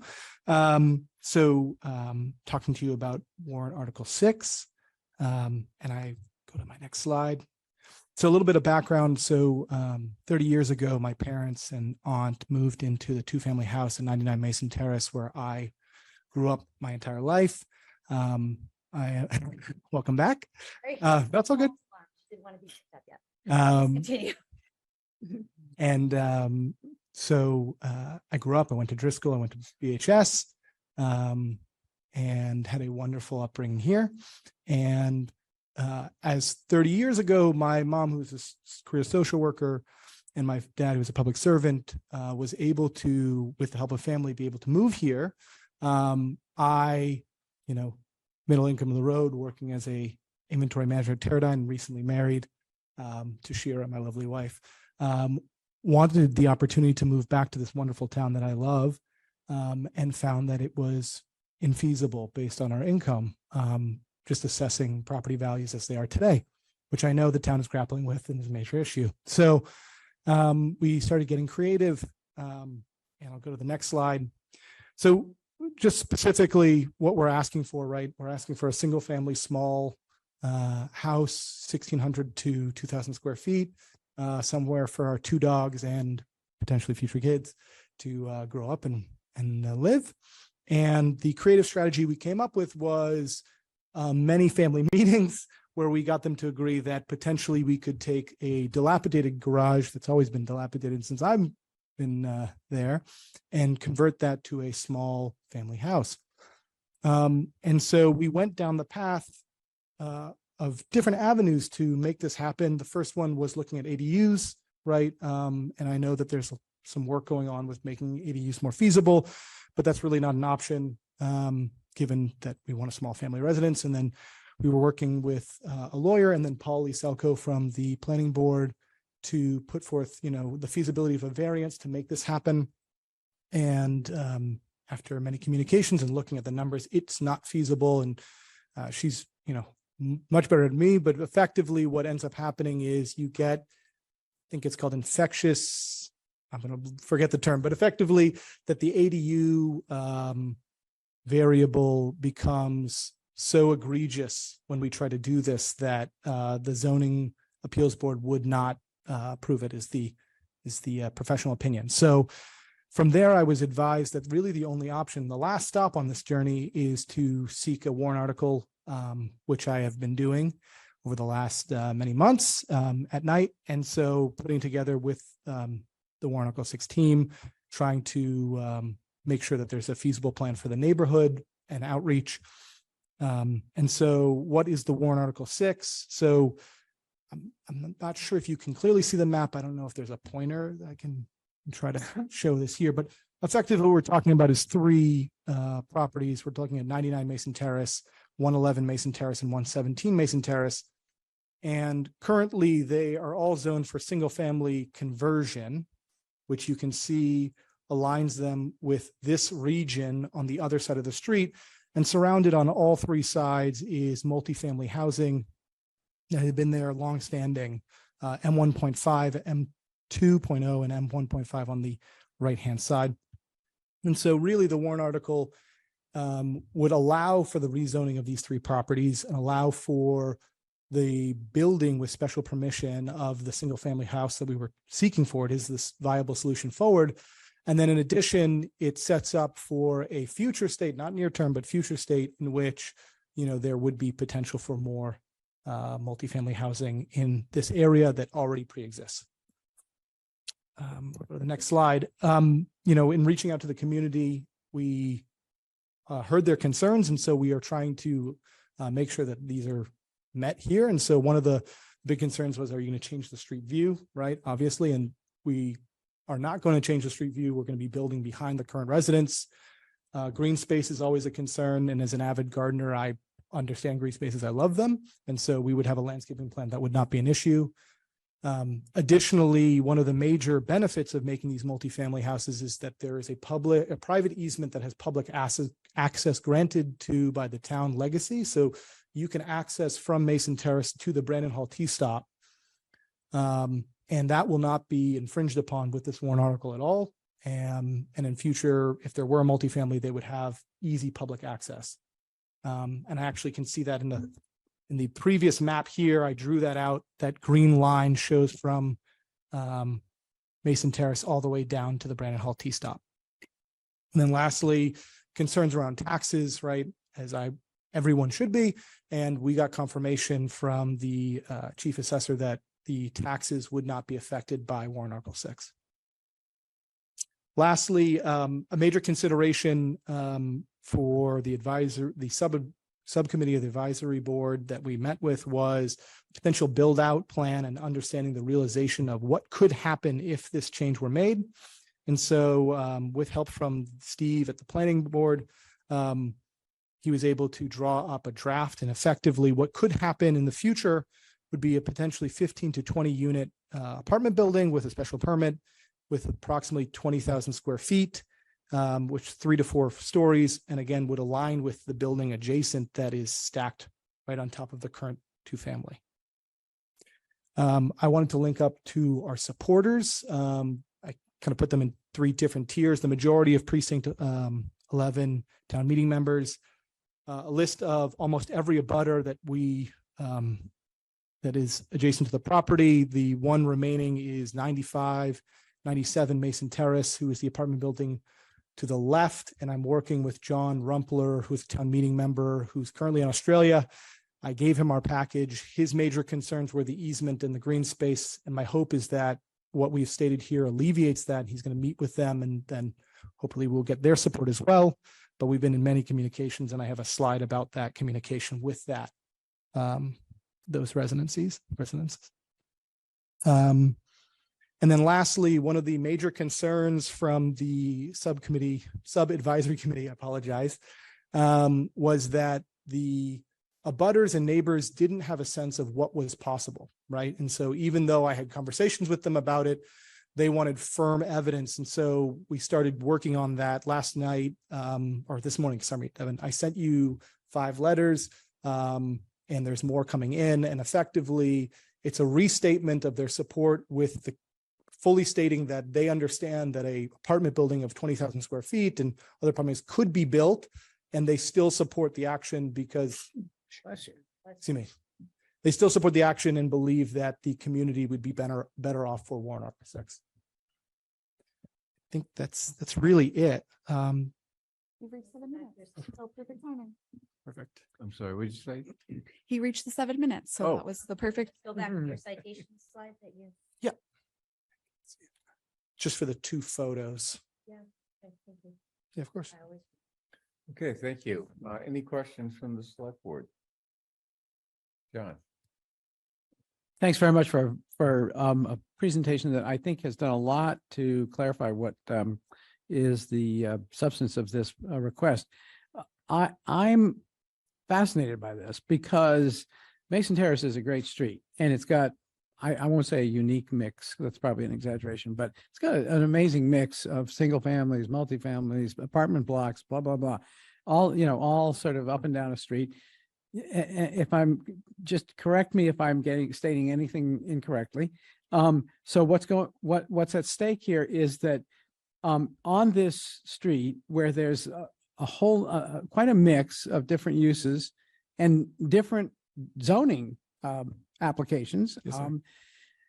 Your lot happens to be single family. there's two adjacent lots that happen to be single family, and this article would change them to multifamily Yes, sir. and dramatically increase the amount of housing on potentially on all three lots. Yes, I think the dramatically depends on, with the two adjacent lots, they're smaller, they're about approximately 8,000 square feet. Yeah. With the current requirements for M1.5 zoning, it Yeah. would, it's much less significant in terms of what could be built there. Yeah. Than 99, just. Okay, but I pretty yes, much restated it. Would, Okay. it would increase the ability of what there is now. Absolutely. The only question I would have, and it isn't Yeah. so much a question for you as it is a question for our planning department and our planning board, is because it seems to me this would be something that's grantable and should be granted. But what do they say to the next applicant from a street where there's a mix of zoning and a mix of single, et cetera, and now they want to do it, and then the next one after that, and the next one after Yeah. that? Is I can speak to what the discussion last night with the planning board. I don't know if there's someone on that would better represent them than me regurgitating what was stated. I'm going to promote Polly Selko. Oh, great. And just for now, I'm going to stop your screen share That's unless somebody needs. You got it. Just looking at citations, so. Yeah, but they also have to go through the planning board in terms of, Polly, were you able to catch what would it- John's question? grievance.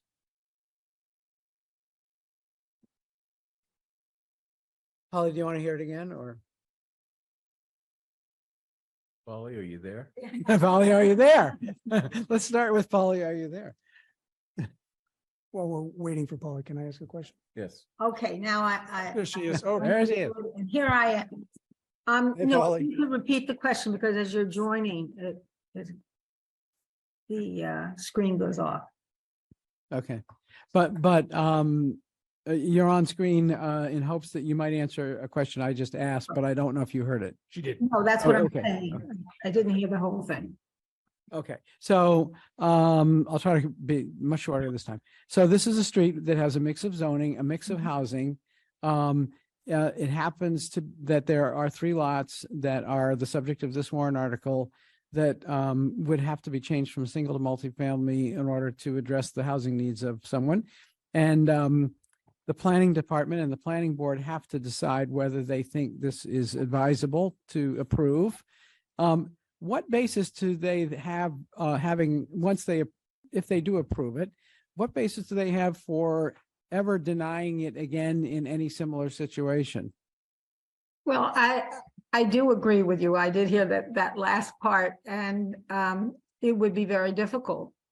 Zoning is really not tailored to, just individuals. Is tailored to looking at the whole town and doing what's right for the whole town. Now, given that this particular situation, the three lots are surrounded by M1.5. It's true that across the street there's single family, but it wouldn't look out of character if they were M1.5.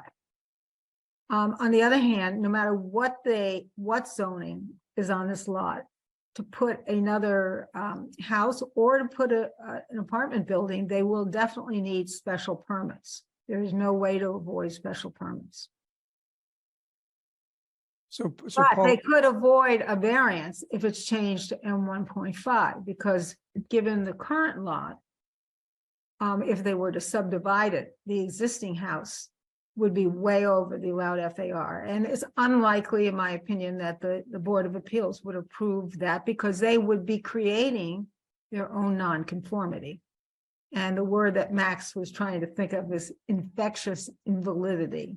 Thank you. Okay. I love the term. I'd like Chaz to respond, and then Miriam, and then Paul. Okay, Paul, then Miriam. In your conversations with other boards and commissions, how have they responded? You're proposing changing these to an M1.5, and you've talked about what the possible knock-on impacts could be. Yeah. Have you talked about the interplay between the proposed M district's proposal for rezoning as of right right now, a large number of the M 1.5 districts are folded into that broader zoning proposal. This would create an M 1.5 district that, my understanding, would not be subject to the overlay. And so I'm curious to hear if there have been concerns there that there's effectively kind of an orphan M 1.5 district out there that doesn't have the overlay. That's a wonderful question. I think in our conversation last night with the subcommittee of the advisory board, Jonathan Simpson brought up that it wouldn't be as of right. It's not a part of the overlay, but there wasn't any sort of additional concern given that there's already M 1.5 zoning in this area. So I mean, to the best of my knowledge, it wasn't a concern of the wider audience. Right. I don't think it's an immediate concern for the use cases you're describing here. I just think it's something worthwhile for us on staff to flag that this will be a rare M 1.5 area that it does not have the overlay in it. And so if that overlay passes at town meeting, in whatever final form it may pass in, which is what we hope, since that was what we're going to use to comply with the MBTA Communities Act. We just want to be very clear that we're creating ultimately conformity in the M 1.5 districts. So we may need to come back in the spring and extend that overlay if both this and the M districts plus pass. Can I ask, would that matter whether these three changed, or if there's already pre-existing M 1.5, would that still need to be considered? If these were pre-existing 1.5, M 1.5, no, because they would probably already be in they would be in the hopper that the committee and then the planning department considered. It's what you're proposing is effectively, adding to it, a late breaking change to adding M 1.5 out there. So initially the committee said, we're going to use all the M 1.5 and the M.2 districts to comply with the MBTA Communities Act by creating an overlay. What you're suggesting is, oh, and by the way, we're going to create more M 1.5. It's just because you were proceeding in parallel, you didn't have the benefit of knowing that this parallel process was happening. So we just need to be cognizant as staff, and the board needs to be cognizant that there is now a disparity between there are going to be 3 lots out there in M 1.5 that do not have the overlay, and we'll need to obviously make sure that if that's what we want to do, if we want to extend that because we want conformity in districts, we'll need to do that. Okay, that's a future date. Okay, Paul, and then Miriam, and then So I guess we'll open up the public hearing. Thank you. I guess I'd first like to make a comment that this is exactly why we have the consensus plan. We have an individual who can't afford to live in Brookline, would like to live in Brookline, needs to be able to create some multifamily housing, does not have the ability as of right on their lot. And he's coming to us. He's actually coming to town meeting to see if he can make that change. One of the great things about the consensus warrant article for the select board put to be in compliance with the MBTA Communities Act is that's exactly what we're doing, which just happens to be along the Harvard Street corridor and a bunch of M 1.5s and M2s, I think, Jazz. Yes. As well as some other areas. So thank you for coming. I think you've helped make the case. But I wanted to clarify something. So the 3 lots, you own one of them. Is that correct? Yes, And then is that so you own 1 lot? it's, well, technically not me. Okay, okay. Hi, Mom. Hi, Mom. Yeah, You're doing a great thing, by the way. So you own 1 lot and then the other 2 are adjacent, yes, sir. but you're including those so that you can have a contiguous. So it's not just one specific lot. You're making the other 2 like yours in order Yes. to be contiguous with Between the other through, 1.5. yeah, from the left to the right, it would be. Okay. only 1.5. And I couldn't, it was too far for me to see your presentation. But has anybody opposed this on your street? No. Your butters? No. Your neighbors are supporting this. Everybody's saying, let's go. That one that's almost supporting. Yeah, so they, what I've learned is, and I haven't lived in a condo, but what I've learned is condos are complicated. And so Okay. that never get decision agreement. process is just taking a little bit longer. Okay. And my last question is related to what I think you're referring to, Mr. Hyken, of the chair of the planning. Yeah, Board, Steve. Yeah. who I believe he drew up what the potential would be for this site under the revised zoning. Yeah. And was that just for 1 lot or was it for all 3 of the lots together if they were bundled? Great question. So that was just for 99 Mason Terrace. Okay. And I had my brother who majored in math to check to see if there was anything else, and he cross-checked, and Steve looks right. Thank you so much. And Chaz, your comment that they would be adding 3 properties to a 1.5. Does the M plus have all 1.5s, M1.5s throughout North Brookline, or is there some My that were understanding excluded? that we used all the M1.5s and M2.0s and that we took the M1s out, but I will double check. Wasn't it a M1.5 off of Brookline Village, or is that an M1, that appendage that we took off? That looks like an M1 to me. I have the map up currently. Okay. It's an M1. Okay. Okay, Miriam. Yeah, I'll be brief. I want to appreciate the process. And I think this is to John's point too. I think while we always, especially as a select board, have to think about the whole system, like how does this open a floodgate for more things like this? I also think it's important we evaluate the individual requests in front of us. And I think you were very, very cognizant of your neighbors, of how this would impact your environment, and how that you really listened and said, okay, I hear what you're concerned about. Let me find an answer to that. And I really think that's very valuable. And I think to John's point, which I think is a really important one, the fact that you have this wide swath of support really speaks to why I feel comfortable supporting this.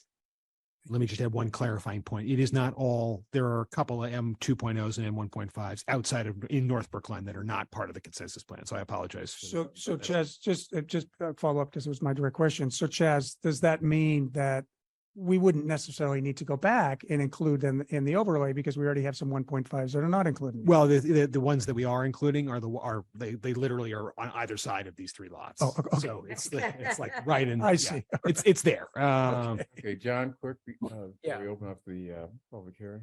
Yeah, thank you, Miriam, and others for the comments you made relative to my comment. I want to just sort of sharpen the point a little bit, because I think people might not kind of understand where I'm coming from on this. And where I'm not coming from is a place of feeling threatened in any way by the prospect that, oh, some single family lots might become multifamily lots. I actually think that's something that we, we'll probably see more of in the future, and it's all to the good. But what I know from years and years and years of experience is that these situations, it's not so much do you have the consent of a whole bunch of people on the street, practically all the people on the street. All it takes is one homeowner to sue, and they might sue not just the property owner, but the town, and say, wait a minute, the zoning rules were applied differently for this person than for me. And I was told that all I could build on my lot was what I built. And now all of a sudden, my next door neighbor is being told they can build something else. I have seen people, and I'm not exaggerating, destroyed financially because they took a risk on building something on a 9,000 square foot lot in a zone where a 10,000 square foot lot is required. And it wasn't because they didn't have support from a lot of neighbors for what they wanted to do, but they didn't have the support from the abutting neighbor, and the abutting neighbor held it up in court and sued. I've seen a house torn down because of the laws and the application of the laws regarding zoning once it's in place. Yes, sir. And the rights of people, in zoned neighborhoods. So I want to be reassured here that we are fully cognizant of what are the potential legal liabilities, not just for the owner, but for the town in making this zoning change in this instance. I'm promoting Jonathan Simpson. Okay. John, I'm unclear what you're asking. And maybe Jonathan will know what you're asking, but it sounds like they're asking for a zoning change that Yes. town meeting would grant. And then what they want to build would then be allowed by that zoning change. So Well, where would the legal challenge come from? Here, let's listen to Jonathan. Yeah, Okay. I think Jonathan Simpson. I'm just can saying, weigh it's in unclear to very me your usefully question. here. Thank you. Jonathan Simpson, Associate Town Council, Town of Brookline. John's descriptions of situations that have happened in the past are absolutely accurate, but they're in a slightly different context, which I think Paul was just referencing. That I'm trying to build something, and then a single neighbor or a single abutter has an issue with it and takes me to court and results in years of litigation. Or if I was unlucky enough to build at risk, I've built something and now I have to turn it down. That's in the context of I thought what I was doing was legal under the zoning bylaws, and the permit that I got from the ZBA or the special permit granting authority was okay, and it turns out it wasn't. What the applicant, the petitioner here is trying to do is change the zoning to then, which would unquestionably allow at least the massing of the building that he's seeking to construct. Although I would note, going back to John's original concern, that even the relatively modest structure he's seeking to add would still require discretionary relief from the ZBA. So a disgruntled abutter could challenge it at that stage and take him to court and the years of litigation and so on and so forth.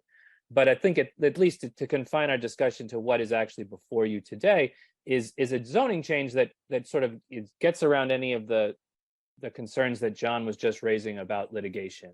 There is no, you do not get sued because town meeting votes to change zoning in virtually every circumstance. Okay, if I may. Yes. Is it okay if I make a comment? So the one thing I'll say, and I completely understand your concern about, the legal ramifications and why we want to be cognizant of that, is I find that if you include people in your decision making, if you go out and talk to people and say, this is what I want to do, and you hear their concerns, you, rather than just going and bulldozing right through and saying, hey, how can I limit construction noise? How can I, make sure that the green space works for you? How can I make sure the height elevation works for you?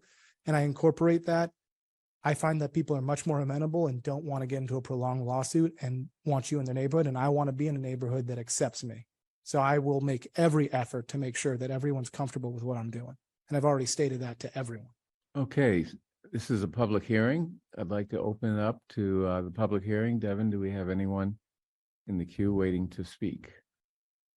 Regina Frawley.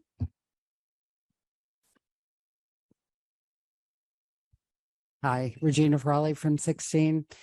I applaud any family that tries to bring multiple generations together. I love it. I wish there were more of it. However, can I get an explanation why there was a single 3-lot family thing to begin with? What's the history there? So I can understand what it is we're being asked to change and what the thinking was at that time. I think it's important to have context. Thank you. Does anyone know the history of this? Even I am not old enough to have been alive back then, Regina. Of the 3 lots themselves.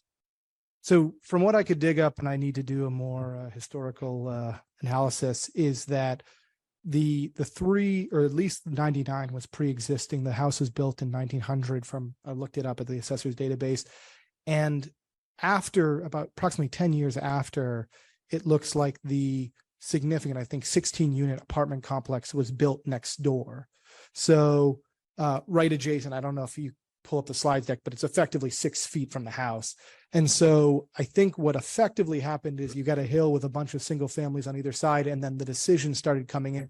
We want to make this more viable for multifamilies, and started churning over. And these 3 lots got isolated, so to speak, in a way. But maybe because I can't speak to what, maybe the size that has been suggested, people of more expertise than I can pontificate as to why these 3 remained over the last 100-odd years. So before John asked the question of Jonathan Simpson, are there any more of the comments? At this time, there are approximately 8 attendees in person and 28 via Zoom. No one is using the hand raise feature to indicate they'd like to make a comment. Okay, I'd like to close the public hearing, and John Van Scoyoc has a question for Jonathan Simpson. Thank you very much. And Jonathan, thank you for your earlier answer. It's interesting. I mean, as I listened to your answer, it led me back to the original question I asked. So assuming that there really isn't the basis for a neighbor to, or at least that there is maybe not likely a basis for a neighbor to take this property owner and the town to court over this zoning change.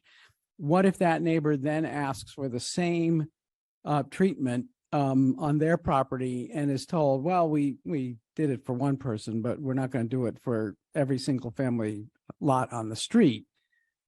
What then? You're not. Sorry about that. It's a very valid question, and I'm happy to address it. Legally, every town meeting action is distinct, and an action by this fall's town meeting cannot bind a future town meeting. So no one can claim that there's in any way a precedent set that would require that they be given the same type of, warrant article that shifted the boundaries around their property or upzoned their property. That there's no legal right to that. They would have no claim to about that in court, outside of out and out fraudulent or corrupt behavior by a town meeting, and that's not going to happen. So there's no precedent there. There may be a sort of rhetorical precedent set where someone could come forth and try to influence the policymakers and say it's a simple matter of fairness. Someone can come in here and get their precinct 11 town meeting members and put a list together, and they get what they want. I am trying to do the same thing, but I live in a different precinct, or I don't have the resources and I can't get it. That's not fair. You should be allowing me the same thing. That's a policy question. It's not a legal one. So as to what the effect of this passing this warrant article is, that's really up to you all. But there would be no, certainly, as John and I understand your concern about future litigation, and I always want to inform the board of the risks involved. There's no risk involved in taking disparate action when it comes to two different discrete warrant article proposals, even if they look similar on their face. Hey, Paul, quickly. I just wanted to follow up on John's point, and I want to make sure it's clear in my head what's going on, because I'm now confused a little bit. So this petitioner is asking to change the zoning of the property that they'd like to build on, as well as two adjacent properties. If that were approved by town meeting, he would then bring plans. Does he then need to go to the ZBA for a variance because what he wants to do is requiring a variance? This is what I'm confused on. So depending on what he's asking to do, yep, he will unquestionably need to go to the ZBA.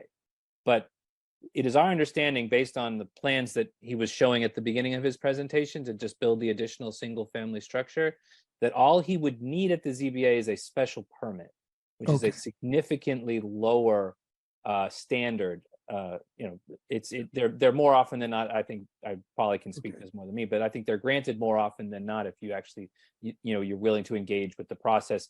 And one of the big things you often do to engage with the process is exactly what the petitioner has already done, which is get your neighbors to agree that this is not unduly impactful to them to get them on board. So I think, and I now may understand John's question.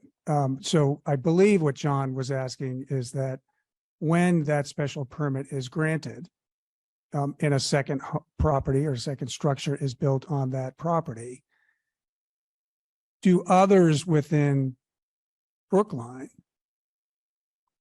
have the ability to go and ask for the same thing and expect that it would be granted? I think, is that what your question was, John? Not really. Not really. Okay, then nix it from the start. I like this proposal. I'm ready to vote support. So. Okay, so thank you. We will be taking, pardon me? Should I sit down? You can if you want. I don't know. I closed. Oh, he did. He did all right. Yeah. And you could vote tonight if you wanted to. The I language don't is think it's there. appropriate. Okay. Yeah, frankly. Are we waiting? I'm just curious, are we waiting for something else, or? I think this is a substantive warrant article that, we should spend the time to really think through. I mean, we had a lot of questions tonight, and there may be more. And I don't think we're in a big rush to. I'm just curious, did the AC vote on this one yet, or did they? I don't believe so. They had a subcommittee hearing on it yesterday. Okay. I mean, we should wait for that. Okay, so next, warrant article 13, rename the Heath School.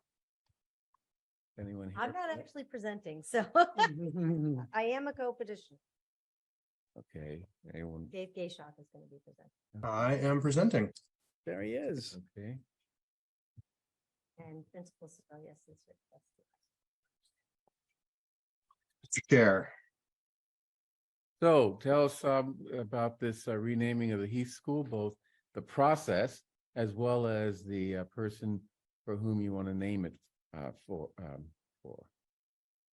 which are two separate issues from me. So thanks for the time, everyone. Dave Gayshock, town meeting member, precinct 14, and Heath Parent, still ×3, recently ×4. I'm here with Dr. Asa Sebelius, who is the principal of the Heath School. Your colleague, Miriam Ashkenazi, is also a co-petitioner along with the school committee, Rob Daves, and I think that covers it. We're going to be very quick in terms of, because I know you've got a lot to cover, but happy to stop and dive into more detail anywhere that any of the select board members want. So I'm going to quickly share screen just to give you the overview. See that okay? Mm-hmm. Yep. All right, so we're proposing to rename Heath to the Roland Hayes School. You can see here the warrant article 13 at the top and our intended motion under that warrant article at the bottom, which basically says change the name to the Roland Hayes School as such effective January 1st, 2024, or as soon thereafter as proves to be feasible, just in case not everything's going to flip a switch and all up, references be changed immediately on January 1st. Obviously, it's going to take a little time to percolate through the, the administrative systems. It's called the Heath School right now because the Heath family owned a bunch of land kind of between the Brookline Reservoir and where the Heath School is now, but on the south side of Route 9. There's a road that ran through that land. The town eventually named that Heath Street because it ran through Mr. Heath's lands out to Newton. Some years later, the school that was located on the other end of that street became known, instead of the Middle District School, it was the Middle District School on Heath Street, to be a little bit more specific. A few decades later, that name was shortened to Heath School. And then even though the school moved across Route 9 to Elliott Street, it's still called the Heath School. That's how we got here right now. So why rename the school now? Several reasons that are listed here. I'm not going to go through all of them, but most importantly, it has come to light in the last few years that the Heath family, who is the indirect namesake of the school, early on in the 18th century, while enslaving other people was legal in Massachusetts before abolition here, enslaved at least, we think, 4 other people is hidden Brookline's current count, I believe, and those were individuals named here: Primus, Kate, Ben, Boston, and Dinah. At least there may have been other individuals. And having that knowledge, which came out of the work done around the renaming of the devotion to Coolidge Corner to now Florida Ruffin Ridley School process, and the interest in looking at other school names, led to some conversations in the Heath community, among the faculty and staff and Dr. Sebelius, among the parents and students over time. And now's a chance, that we're trying to take to actually intentionally pick a name of someone we want to honor with the school name and proceed forward. What was the process? And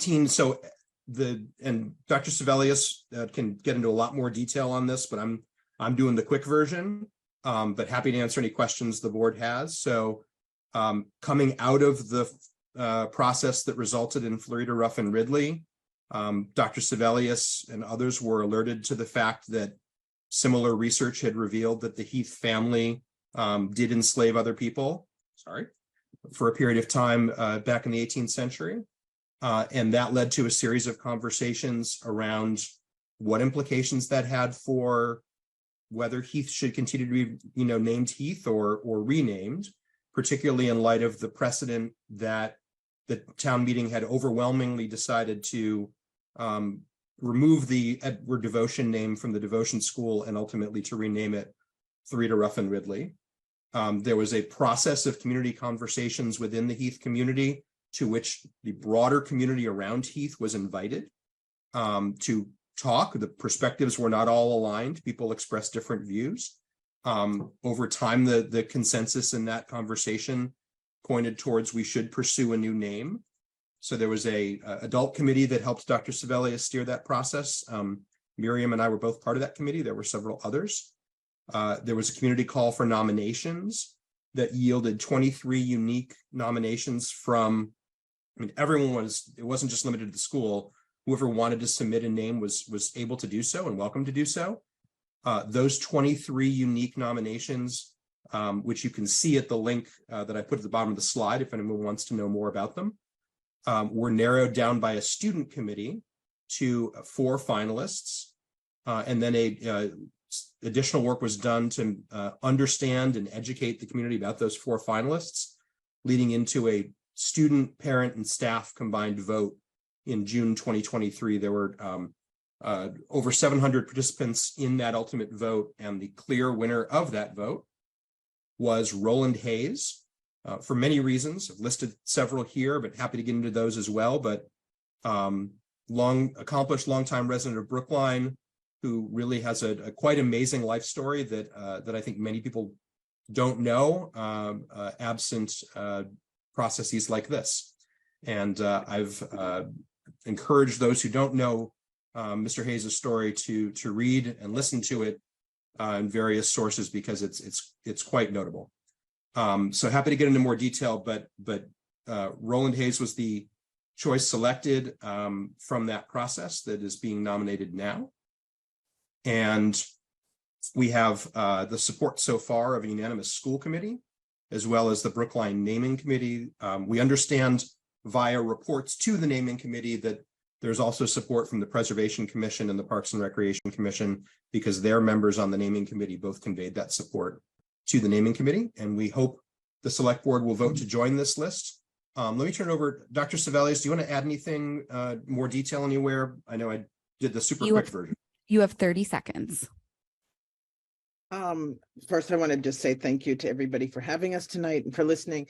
This is a brilliant, I think, nutshell version. So I'm thankful to you, Dave, for doing this for us. I think this is about intentionality, and our students and staff, many of whom have been on staff for 20 years or so. We have these long-term deep relationships. The families in our school have these long-term deep relationships with the school, and our kids have a very passionate and deep relationship, even though they have a shorter span of time in us. And we really felt like this was an opportunity to be very intentional about who we are and to align kind of what the name on our school with the vision for what we do inside of our school.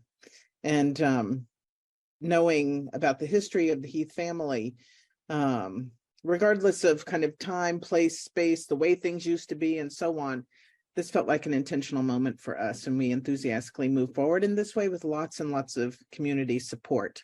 So I'm very thankful for Dave for this nutshell version. I think it really does cover everything, but I remain open to answer any questions you have. Okay, any questions from the select board? John? No questions here, but just a compliment to all the kids, to all the adults, and a word or two about Roland Hayes. I do hope people fully appreciate what a remarkable figure he is, worthy of honor because of his artistic accomplishments, musical artistic accomplishments. And the fact that his descent, there are descendants who are our neighbors, and God love them. I think this is going to be an incredibly meaningful experience in their lives, but also I think they're going to help to make it an incredibly meaningful experience for the people of Brookline. So thank you for what you've done. I'll add, selecting Roland Hayes is an incredibly good choice. His contributions to Brookline, the world, is just incredible. Generally, I am not one of the fans of sanitizing our history, renaming things because we find bad things and people's past. I think, that can really get out of hand and end up it's just not being very useful. I do appreciate, though, your connecting the renaming of Heath School to aligning something that's fairly minor, the name of a school, with the things that you're doing inside the school. I think that's an important way of looking at it, and it sort of overcomes my concern with the issue of sanitizing our history. But I appreciate that connection, which makes a lot of sense. So, Miriam, I was you have your hand up, or just your mouth open? Yeah, no, She will want to make the last word, I bet. because, do you want to go first? I'll make mine quick, and then I didn't see your I just had just a quick question relative to your point. I do think it's important to address these issues, and the renaming is one way. Certainly, it's important. I wonder about the history, though. Will that be captured? Because I do think it's an important opportunity to learn about the history and how that history has reflected modern decisions. And I'd hate to see that lost, actually. Yeah, Asa, you can answer that. I Sure. mean, Kelly's can- agree with you. But Asa, go ahead. Yeah, I mean, that was part of our discussions from the beginning, that very, how do you walk the line? We are not in the business as educators of destroying or tossing out or shifting the way history, right? We're in the business of talking about it.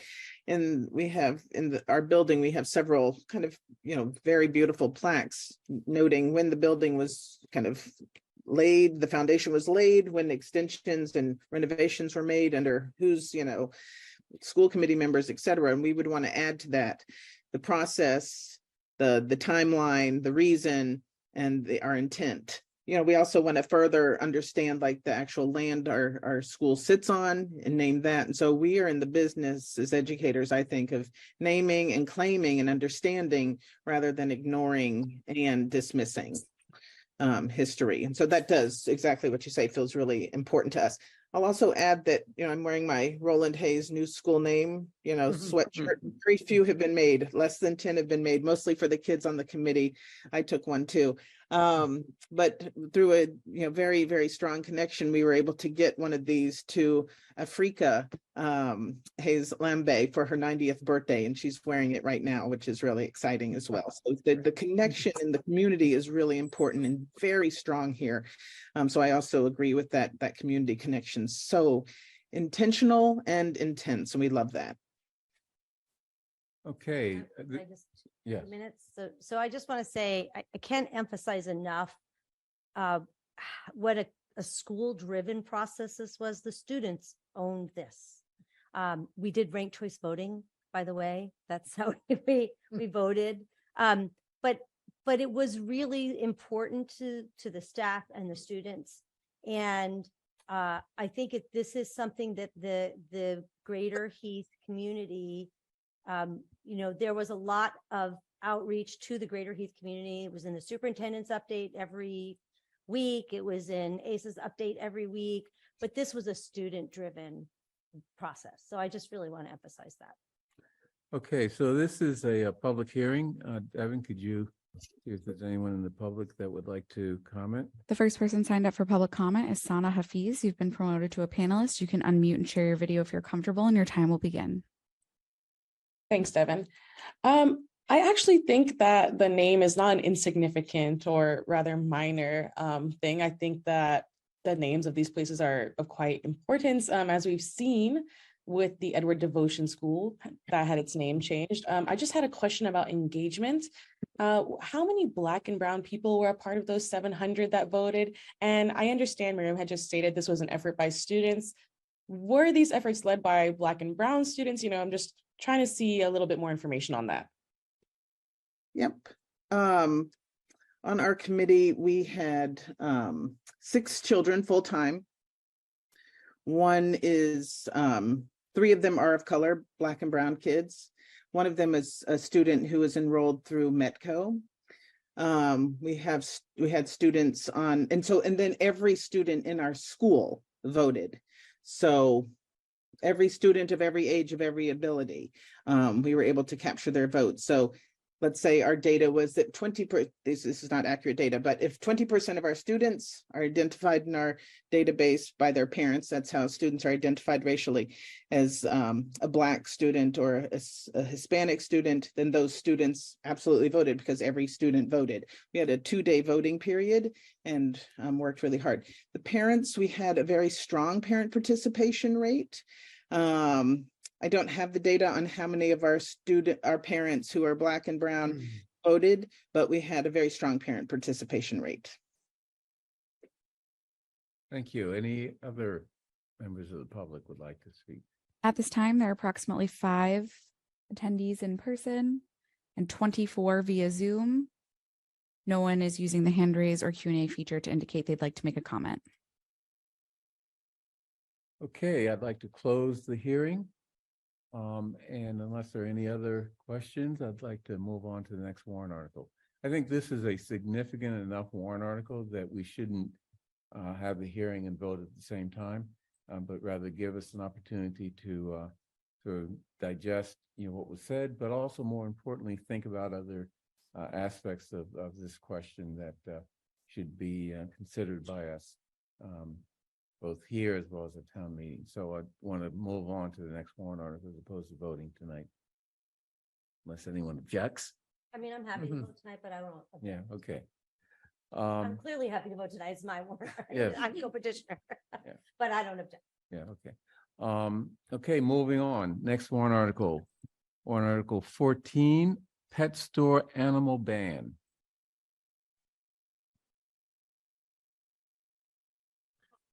Sarah Fisher, and I'm a town meeting member in precinct 11. I'm working on warrant article 14 on humane pet shops with 3 students, Ezra, Hannah, and Cleo. They're Brookline High students who have been working towards this warrant article, and Ezra is going to explain the motivation. He's going to start behind this warrant article.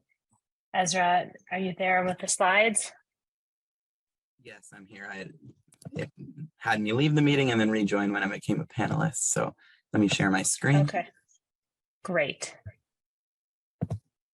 All right, you can all see it? Yes. All right. Hello, everybody. Thank you so much for having us this evening. My name is Ezra Kleinbaum. I'm a precinct 10 resident and a junior at Brookline High School, and I'm one of the ones leading the initiative behind this article.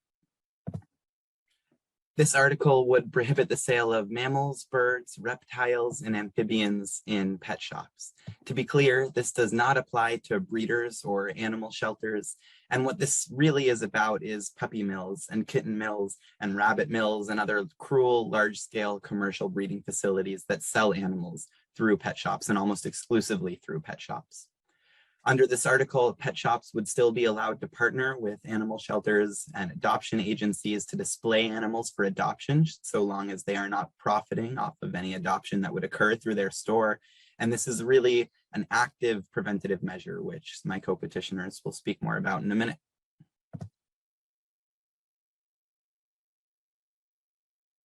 Cleo, are you there? Sorry, Ezra, I thought you were the only one speaking. I'm promoting Cleo now. Oh, yeah, and And Hannah Hannah. Salini as well. No worries. Can you guys hear me? Yes.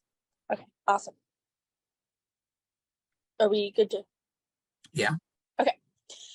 So in drafting this article, we reached out to the Recreation Department, Purchasing Department, and Public Health Department, and all have said that it does not fall under their jurisdiction, nor do they know of another under which it would, to pass policy that would enact the same change a warrant article would.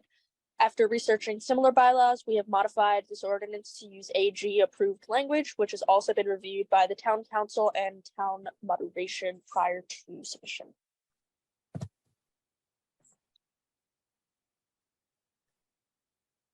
Was Hannah also promoted to a panelist, Hannah Salini?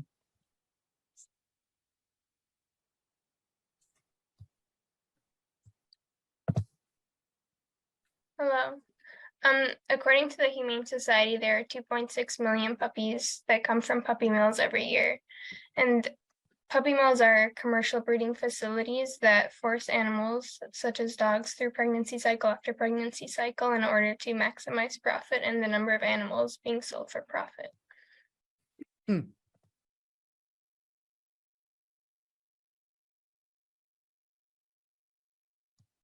You're muted, Cleo. Oh, sorry.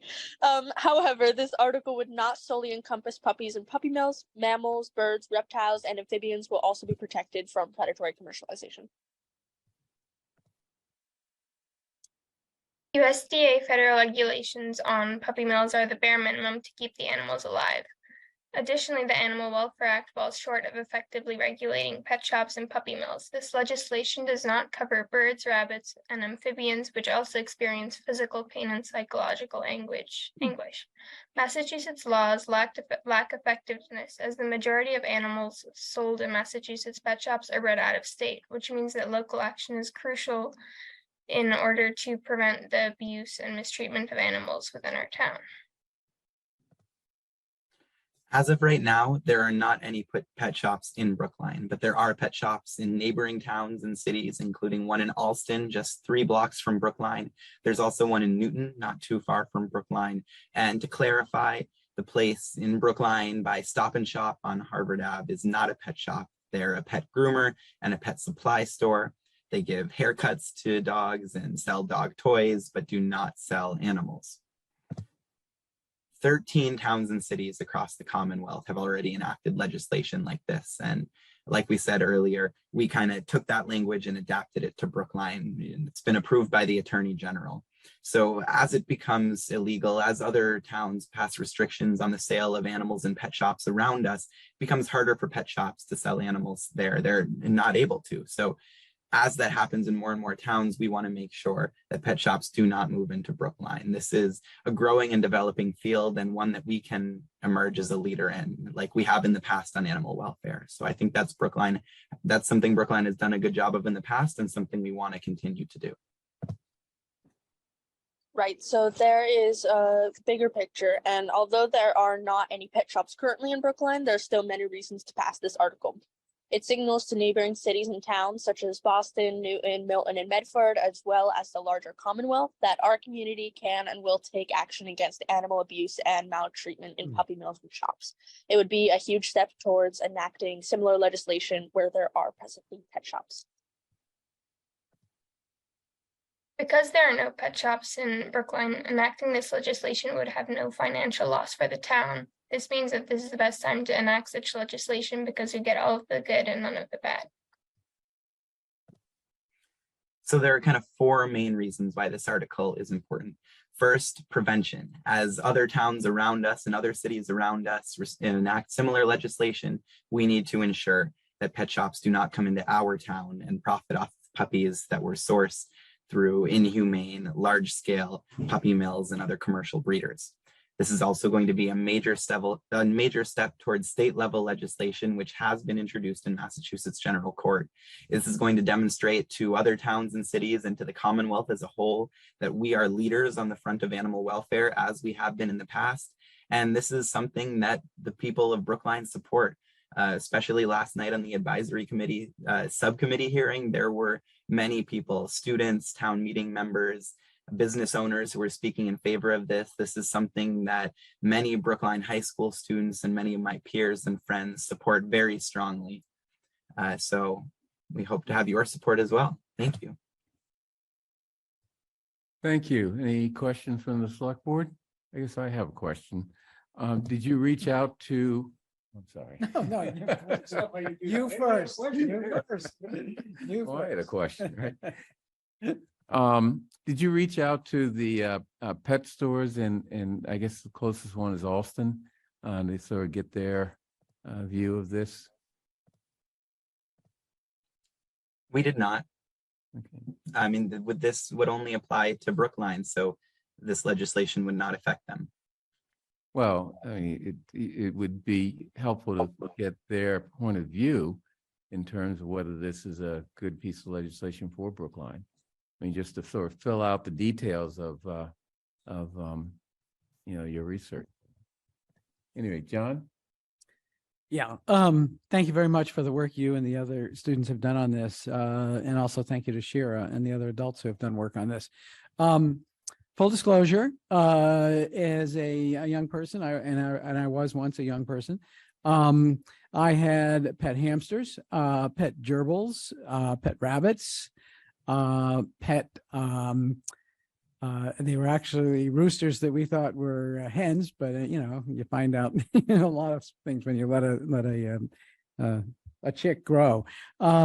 We had dogs, we had cats, and to this day, we have a cat that we love. And I join with you in condemning puppy mills, and I don't think that that pet shops need to be selling, for example, cats either. We have a wonderful system of humane societies and their shelters that provide very well for people who are looking for a cat to adopt or a dog to adopt. I can't join with you insofar as associating the offer of a sale of a rabbit or a gerbil or a hamster. And I'm not going to second guess the many people who are out there in the world today who regard these animals in some instances as comfort animals. So if they're not sold in Brookline, sure, people can go elsewhere to buy them, but I'm not comfortable adopting legislation that lumps them together in the same category as those people who run puppy mills and condemns the sale of those kinds of animals that I think can easily be sold from pet shops without there being any inhumane treatment of the animal. And I'm not sure why we are, taking the opportunity of this legislation to create parity between the evils of puppy mills and pet shops that sell hamsters and gerbils and rabbits, et cetera. Paul, or do you want to answer that? Yeah, I'd be happy to answer that question. I think many hamsters and gerbils and other small animals, I know many hamsters and gerbils and other small animals come from large scale breeding facilities that really are very similar to puppy mills and kitten mills and confine animals to small unsanitary spaces and force them through pregnancy cycle after pregnancy cycle. And in many cases, these facilities for gerbils and hamsters are more cruel because they are less regulated. As Hannah mentioned before, the Federal Animal Welfare Act does not apply to a lot of the smaller animals. It mostly applies to animals like dogs and cats and larger animals that are maybe more common in society. But animals like hamsters and gerbils that are smaller and less thought of still have the same capacity to suffer and are often treated far less humanely. Paul? Sure. First, thank you for all the work that you've done on this. I always appreciate the enthusiasm, and I think you've come before us with another warrant article last year. You look familiar to me, so thank you for coming back. I guess I have a similar experience as John has growing up, although clearly his was much longer ago than mine was. I didn't And know. then, Yeah, okay. you didn't have any dinosaurs? No. Okay. But so I do think that there is this question of companion animals. And I don't know all the classification, but I would assume, parakeets or parrots may fall into that category. I'm sure there's some people that love their snakes, in a way that's very affectionate, and they've considered it a companion. I'm certainly in agreement about puppy mills and kitten mills. I guess my question is, in your research, is there any standard body or certification body that says that that animals are raised in a humane way, pets? Do you know if there's any type of certification process like that?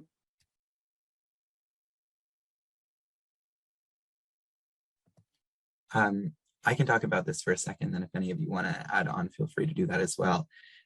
So in terms of just federal regulations around these kinds of things, USDA is generally in charge of regulating large scale breeders, and USDA itself claims that the regulations that they have in place are minimal standards for keeping animals alive. And they strongly encourage breeders to go above and beyond their standards, which are minimal standards for keeping animals alive. But as you can imagine, those standards are often not exceeded.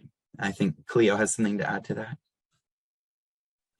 I do. I just wanted to add that I totally I think that comfort animals are like a great companion to have, and I don't think that this would ban having pets. There would still be many humane ways to have that, such as adoption or independent breeders that are more humane than pet shops that are treating them abusively.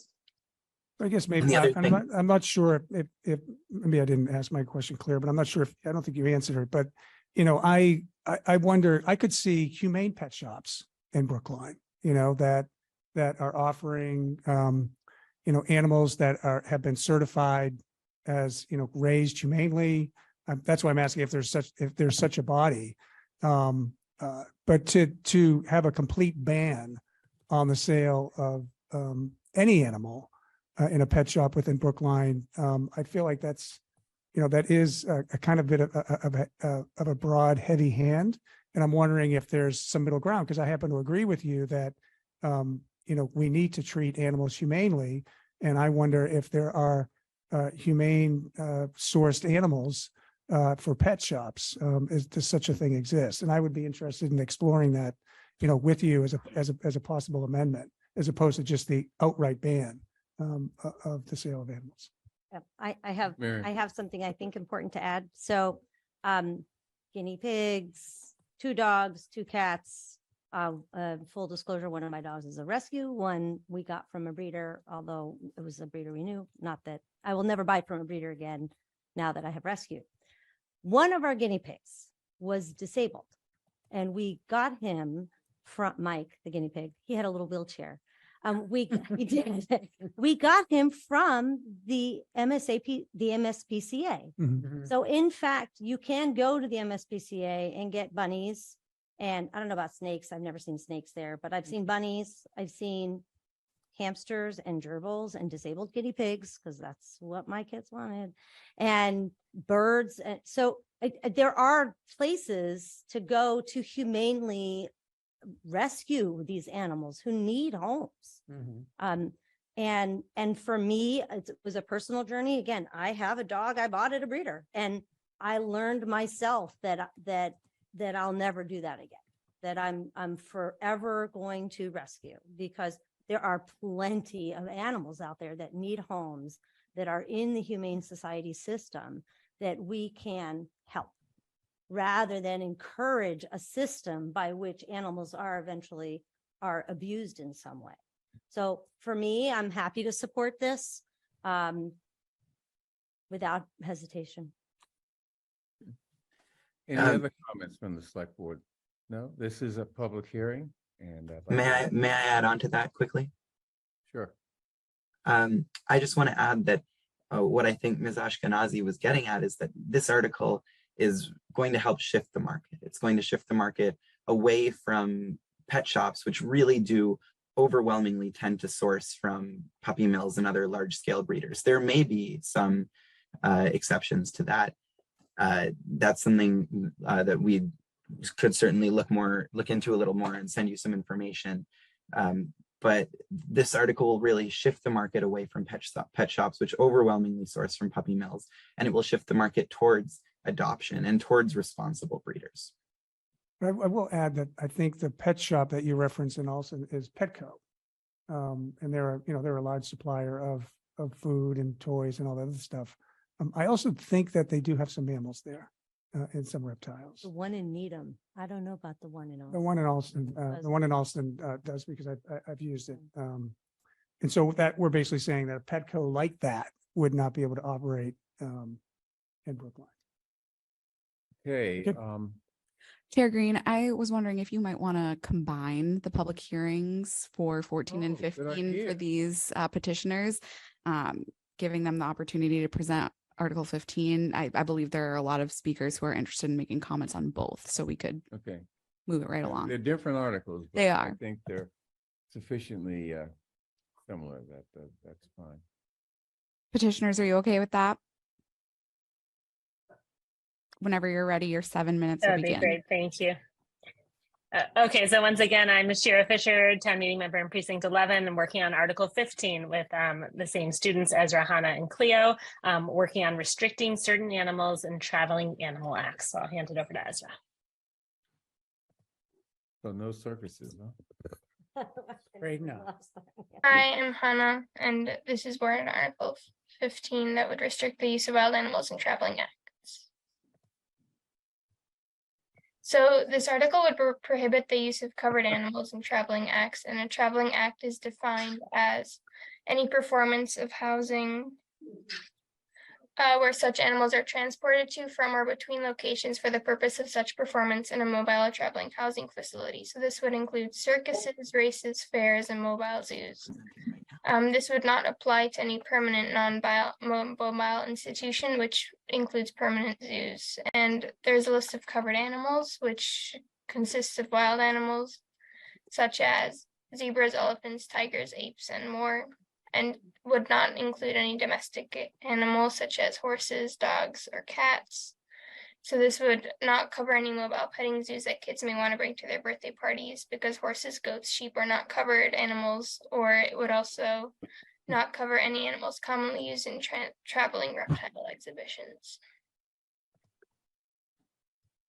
Like with Article 14, in the process of drafting and submitting this article, we consulted a number of town departments, including the rec department and health department, and asked whether or not the scope of this article would fall under their jurisdiction, whether they would be able to implement the scope of this article without action through town meeting, or if they could point us in the direction of a department that could do the same. And it did not fall under their scopes, nor were they able to point us in the direction of a department whose scope it would fall under. So we took language that had been passed in other towns and other cities and had been approved by the Attorney General. We adapted it to Brookline, and it was reviewed by both the town council and the town moderator before we submitted it. So wild animals in circuses perform out of fear, and many tricks involve unnatural movements that put immense stress on the animals' bodies. Additionally, transportation is a major stressor for many animals in traveling acts who are confined in cramped areas that deprive them of necessary space and socialization. We do not want Brookline to be a place that would allow this abuse towards any animals, hence why a warrant article preventing these ill conditions from occurring is essential.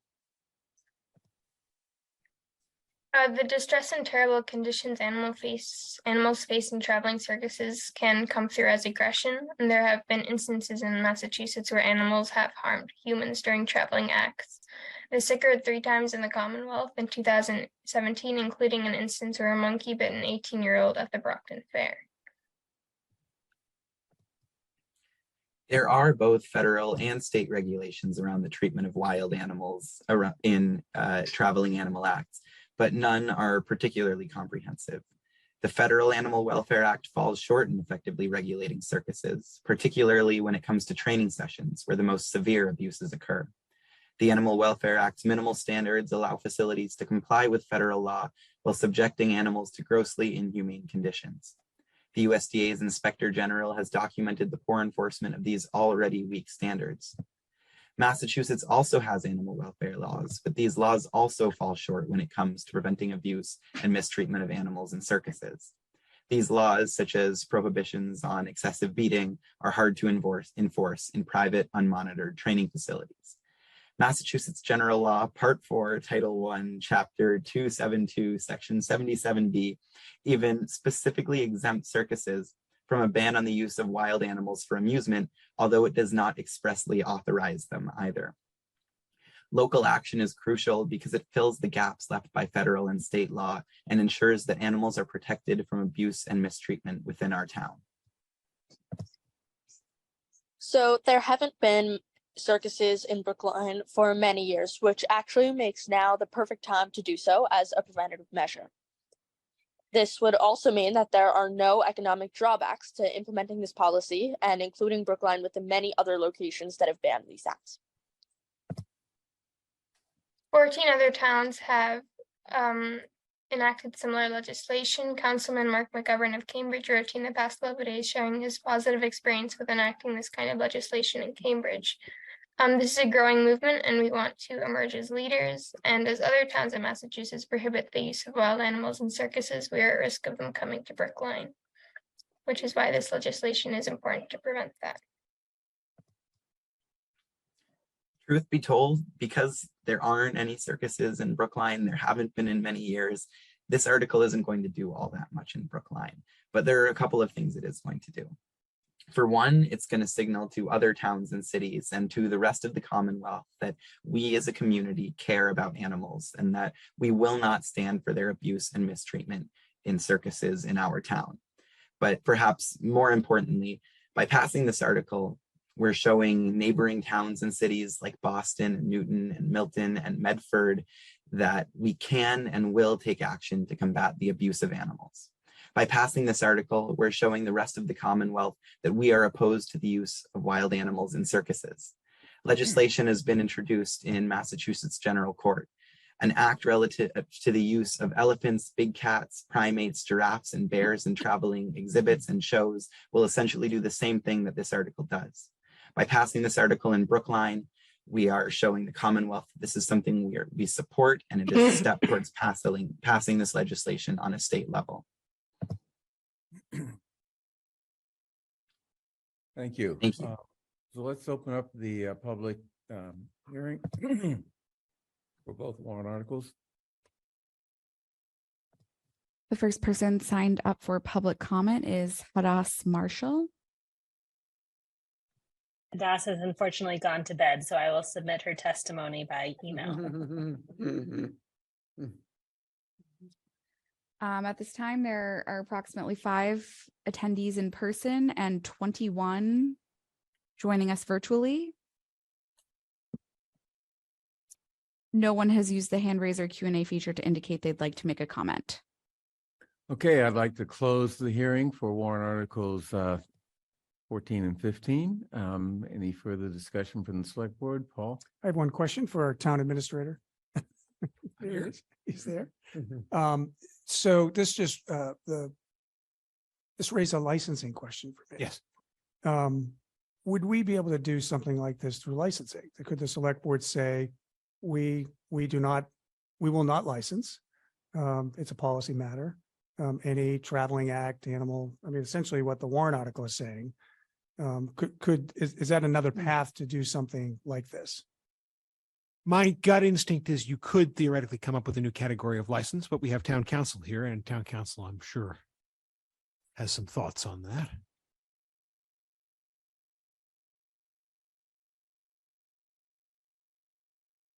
Good evening, Joe Callahan, Town Council. So we don't have a license for circuses, so you would need to like pass a bylaw to require these licenses. So you get to the same place, but through the same methods. So I'm not sure of the utility of going that route. So if a circus, So right if now, a circus decided to come tomorrow and come to the licensing board for I assume they'd need a license. Nope. Nope. Yeah. If you don't license them, they don't need that license. Oh, interesting. They would probably need an entertainment license. Gotcha. But they You would answered need my a question. specific, yes. So generally in other communities that I'm familiar with, the circus will use town property. So that's a way a town can limit it. But if they had private property, say educational institution, then it would be harder to stop them. Which raises, I have one other follow-up. If someone wanted to have a pony ride for their birthday party, that's not excluded. that's not included. Could we, through our licensing procedures, require certain humane practices with respect to the animals that let's say a circus? So again, if you want to create a circus type license, sure, but that would be, a warrant article before town meeting. Or to make Right. sure I mean, it would go through the same process, but it would give us an opportunity to, use a scalpel, not an axe. and limit our controls over, for example, circuses to those that violate humane practices. So the difficulty that I'm having is we looked at this proposal to make sure it's consistent with state law, and that's why you heard feedback from the proponents to say we propose something that the AG's office has already approved. We reached out to the Department of Agriculture, who licenses state animal issues. So if you wanted to do that, we would have to do that process over again to see the specifics. Understood, but I'm just saying that is an alternative that may be less of a sort of blunt approach to the problem. Correct, but I don't have a problem with the legality of this one. I'd have to see what's proposed to have an opinion on the legality of what's proposed in the future. Well, just as a follow-up to that, it's just this licensing thing is kind of now gnawing at me a little bit. The prior article that we talked about, could we potentially do handle that with licensing to say you have to be certified humane sourcing, raising and humanely in order to operate a pet store. Now, we may not have a licensing category of pet store, may be the issue. Right. I think there again, right, you need the same issue applies, and with my understanding to what Joe said before, which is you'd have to create that category or subcategory of license and create the regulations of general applicability in place. So again, question of how you go about it, whether you style it as a broader sort of ban in a bylaw, or you say as part of a licensing regime, if you're going to open X kind of store, that may actually be tougher, because one of the other things that will then come into play is, are you creating a new category of license? Are you creating a sub license? If you create a new category of license, you run into the zoning problem, which is our zoning says a lot of things are and aren't permitted. A lot of uses aren't permitted. We have to go back through this, kind of comb back through the zoning code. Oftentimes with things like this, it can be easier to just say, no matter what you're doing, you can't do that. No matter what kind of business you're conducting, you can't do that. Okay. So it would be more complicated to do licensing. Right. In this instance, I think it's not in every case, but yeah, in this one, okay, probably. Okay, any other comments from the select board? Seeing none, I therefore would like to move on to the next item, which is Close the hearing? Did you close? I did close. You did the close hearing, it. yeah, Excuse me. yeah. Just want to say thank you to the high school students. Thank you. Yeah, thank you. Really, really great work, folks. And thanks to the Well done. really nice to see civic engagement with that team. I'm really glad you're doing the work. Thank you. Yes, Thank you all. Have a good one. Okay, next item is special town meeting number 2, the budget amendment, which is on a special town meeting warrant, because we want to make sure that we get it done by the end of the year, so that we can do our tax thing. So Charlie Young is here, our Assistant Town Administrator for Finance, as well as our Transportation Director, Transportation Administrator, Amy Ingles. Thank you, Chaz, and thank you, Chair Green. Yes, I'm joined tonight by Amy Ingles, Transportation Administrator here. I am Charlie Young, Assistant Town Administrator for Finance. And I'm here tonight. Excuse me, Charlie.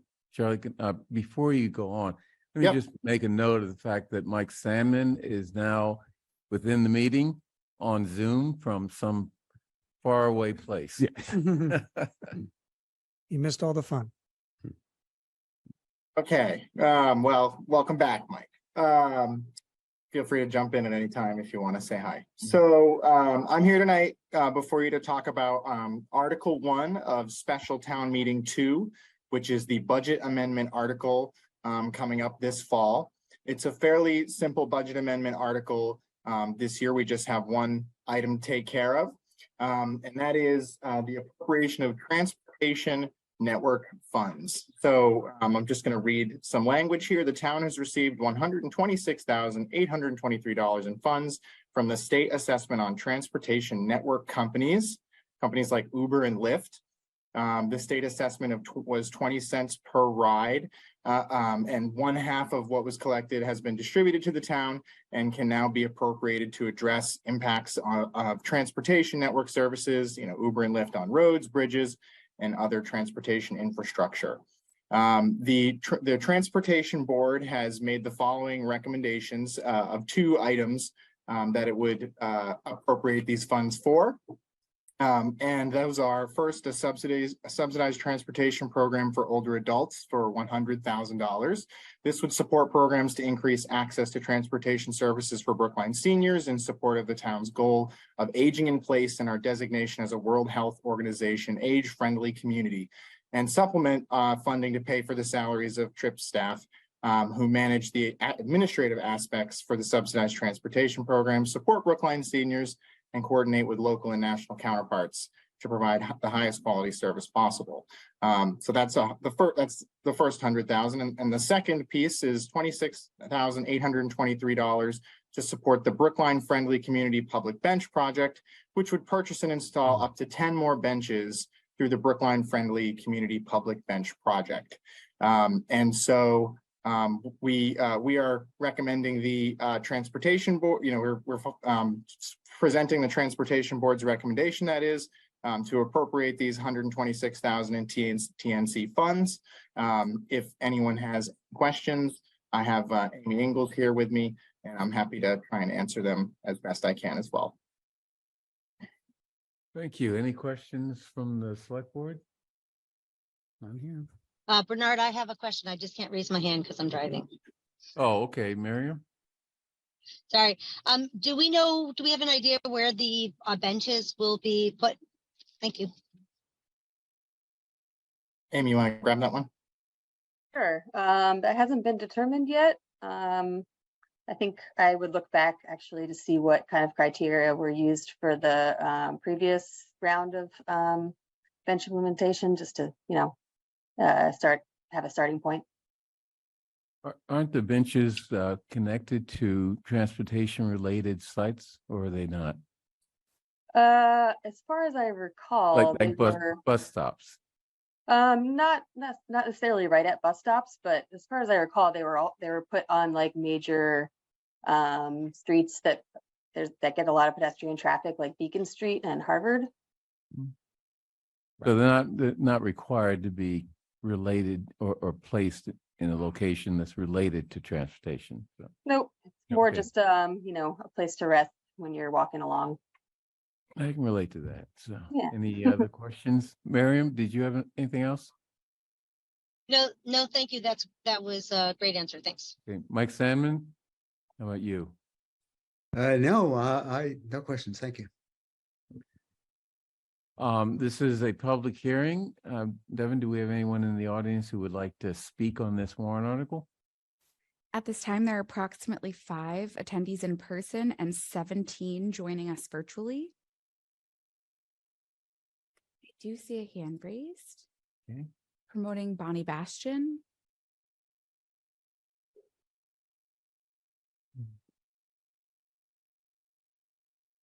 Hi, Bonnie, you've been promoted to a panelist. You can unmute and your 3 minutes will begin. Hi, all. Thank you for giving me a moment. I was just curious what kind of benches these might be. Are they the normal traditional size benches, or would these benches be the kinds of benches that are meant to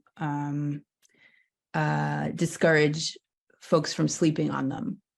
There's various versions of that, things that are benches that are too small, or just curious what these look like. Charlie? I would pass that to Amy as well. Hopefully we have that from the last round of benches we did too. Yeah, I believe we do have a vendor that that we've used several times now. I don't know that off the top of my head. I don't think that they have any dividers. I think it is just a straight bench, the kind of wooden kind, similar to like what the ones you see outside of Florida up in Ridley. Yeah, I think that's what we would try for. Thank you very much. Mm-hmm. Any other comments from the public? I don't see anyone. Okay. Any comments from the select board? Not here. So I'd like to close the hearing, and unless there are any final comments from Miriam Ashkenazi or Mike Sandman or members of the board here in the meeting room, we can move on to the next item on the agenda. Pierce School Building Project Update. I know that I see 5 people in the audience who are Patiently. interested in that and are very glad that we finally got to this. I told Helen that it'd be about a half an hour from 8:30, and I was 10 minutes early, so. Good evening. Thank you for inviting us to discuss the status of the Pierce School project. My name is. Speak closer to the mic, sir. You have to speak directly into the mic. Into the mic. So Real close. My name is George Cole. I'm serving as temporary chair of the Building Commission. Janet Fearman's traveling currently. And we're here to update you broadly on the status of the Pierce School project and also to discuss certain aspects of procurement for that project that have come to the public's attention and we wanted to address tonight. I'm joined by this evening by Jim Rogers from Left Field. They're our owner's project manager. Will Spears from Miller Dyer Spears. They're our architect for the Pierce School project in collaborating with Sasaki Associates. And with Tony Quigley, who's the town's project manager for the project as well. So with that, I'll turn it over to Jim Rogers from Left Field. Thank you again, Jim Rogers, principal of Left Field. Good to be here tonight in front of the select board. I'll just go through the agenda very quickly. Wanted to give the select board a brief overview of where the project stands or where the PS project stands. So if we can go to the agenda first. Looks like it's glitchy. We're going to do a quick design update. Will Spears is going to give a quick 5-minute design update. Then we're going to give a budget update, a schedule update, and then we're going to talk a little bit about the value of an early release package for this project. With that said, I'm going to turn it over to Will. Hello, thanks very much. My name is Will Spears. I'm principal of Miller Dyer Spears. I'm also joined online by Vinicius Gorgati, who's a principal at Sasaki. We're designing this project together. So this is a real whirlwind tour of the design. We're going to do it in less than 5 minutes. Next slide, please. So you will recognize the site. There's School Street on the bottom, Harvard Street on the left. There are 3 new major entrances to the building, one off of School Street, one off of Harvard Street, and one off of the turnaround. Next slide. So one of the features of the design is a new courtyard and secondary entrances off of School Street. This is a diagram that shows how the walkways are going to slope up to the new entrance. And the dark green represents hard surface and the light green represents planted surfaces. Next slide. This is a view from across School Street of that same walkway up to the secondary entrance there beyond. There's also some covered space right along School Street for bicycle storage and for gathering. Next slide. Part of the project is the redesign and narrowing of School Street and putting a raised crosswalk with signalization to get safely across School Street. The sidewalks are getting wider as a result of the road getting narrower. And then another feature of the design is this green connection from School Street up to the playground and beyond to the drop-off loop. This is quite a steep slope. It's about a 16-foot rise, so it's really, we describe it as a green ramp. Next slide, please. Is an image of what that might look like. It'll be heavily planted. And we're able to do that because it's really not usable space in that sense. Next slide. And then the entrance off of the turnaround you see here also slopes up gently from the turnaround up to a new main entrance. Again, the blue is part of a generous forecourt to the entrance. These are hard surfaces and the green are planted surfaces. Here's an image from the drop-off loop. And this is shows you how we're ramping down into a new amphitheater along the side of the building. This is just to the right of the main entrance. Next slide. And this is a view from down at that level of the amphitheater up towards the main entrance. View from once you walk into the main entrance, there's the library straight ahead, the administration to the right, and a makerspace beyond ahead. There's a monumental stair at this location, looks something like this, and part of that will be maps of Brookline. This is an image of the library. It's a two-story space. It's the nexus of the school. The typical corridor is a collection of cubbies from grades K through 5, and then it'll be lockers for 6 to 8. So the hallways are punctuated by places for independent work, project areas, which you see on the right, and clear stories between the classrooms and the corridor, which you can kind of make out on the left there. This is the corridor for the upper grades. This is where you see the lockers, stacking lockers, and then shelving for display and for storage of musical instruments. The classroom is pretty straightforward. There are 2 teaching walls. The gymnasium also, this is on Harvard Street, can be subdivided into 2 gyms going perpendicular to the main basketball court. There's a multi-purpose room on the corner of Harvard Street and School Street, which will be available to the public for multiple uses. There's a stage with a full theatrical setup.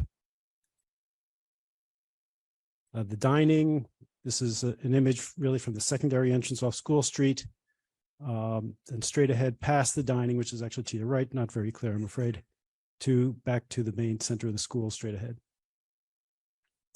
These are the plans. I think you're familiar with them already. Nothing has changed here really, and that summarizes my whirlwind tour.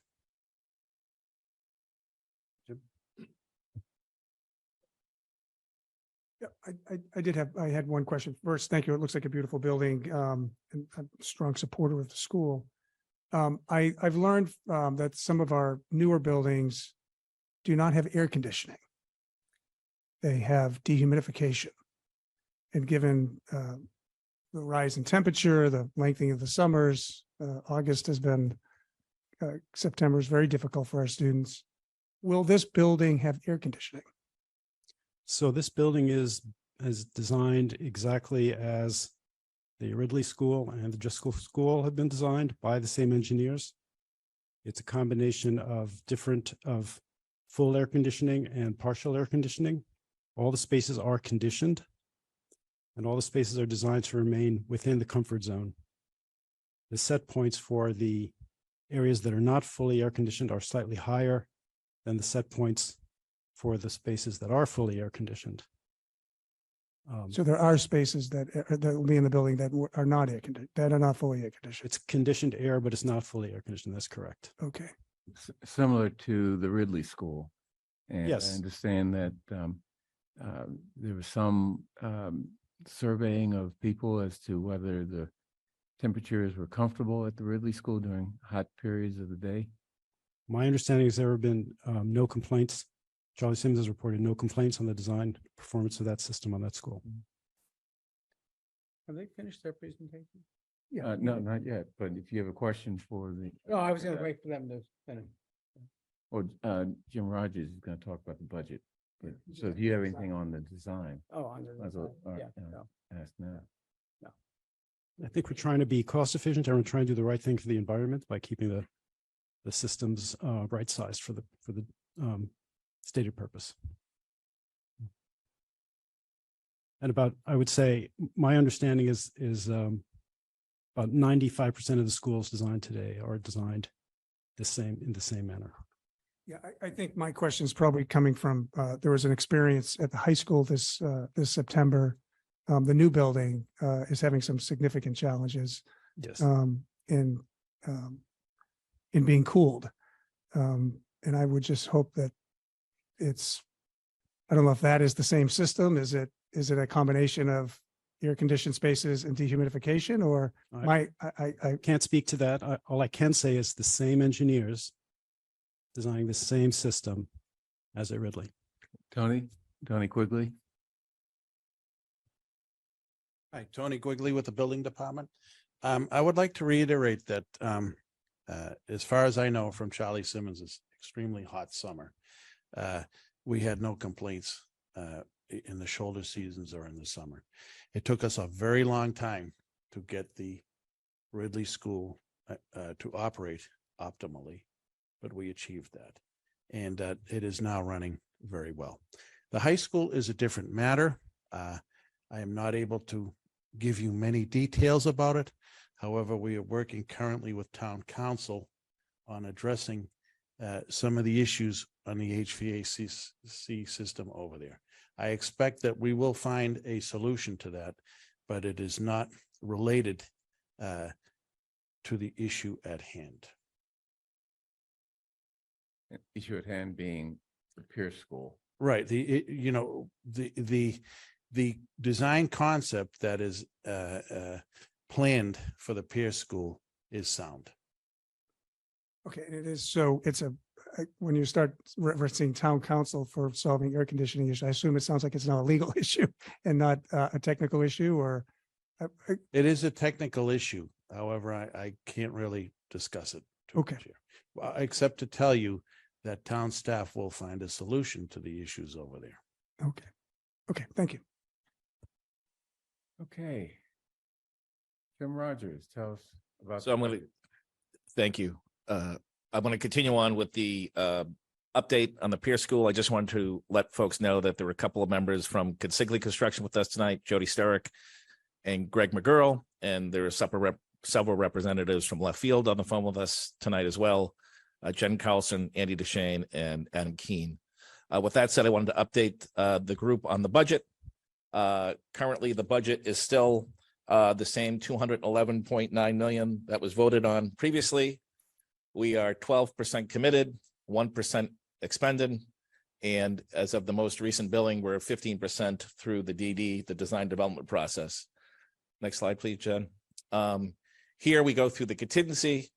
There's 7.7 million of construction contingency. There's $1,680,000 of owner contingency for a total contingency of $9,381,000, which represents 5.58% of the construction budget.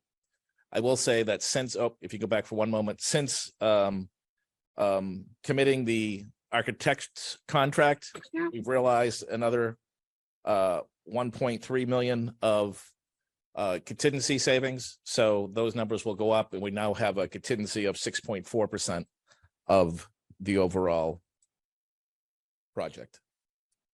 Next slide, please. So we're here to talk about, as George mentioned, how the project's being procured.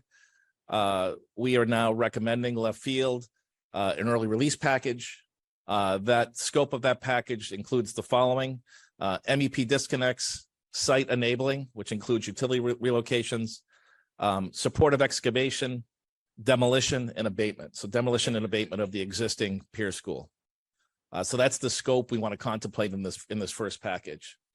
And if everyone directs their eyes to options 2 and 3, those are the two options that we're currently contemplating. Option 2. Oh, there's already a question. Yeah, sorry. For folks who are listening who may not understand what in this context, what the word release means, can you give a little detail? Or MEP. Sure. Sorry, my fault. Common vernacular in our business, but not for everyone. My apologies. MEP is mechanical, electrical, and plumbing disconnects. So in order to demo the building, we first have to disconnect those utilities. As I mentioned, SOE is supportive excavation and early release. So typically, under one procurement approach, the design would be completely finished.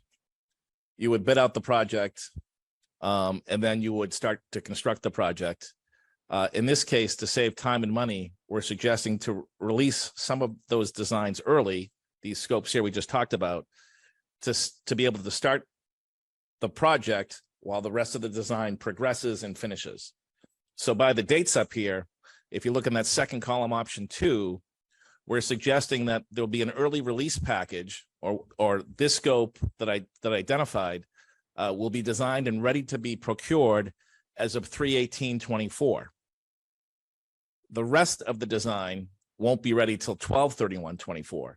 So instead of waiting till 12/31 and starting the procurement of the buying out of the packages and then starting construction thereafter, we're suggesting an early package of 3/18, which would allow us to start early construction, again, those same scopes, as of July 8th of next year, 2024, which would be right after the students move out for the summer.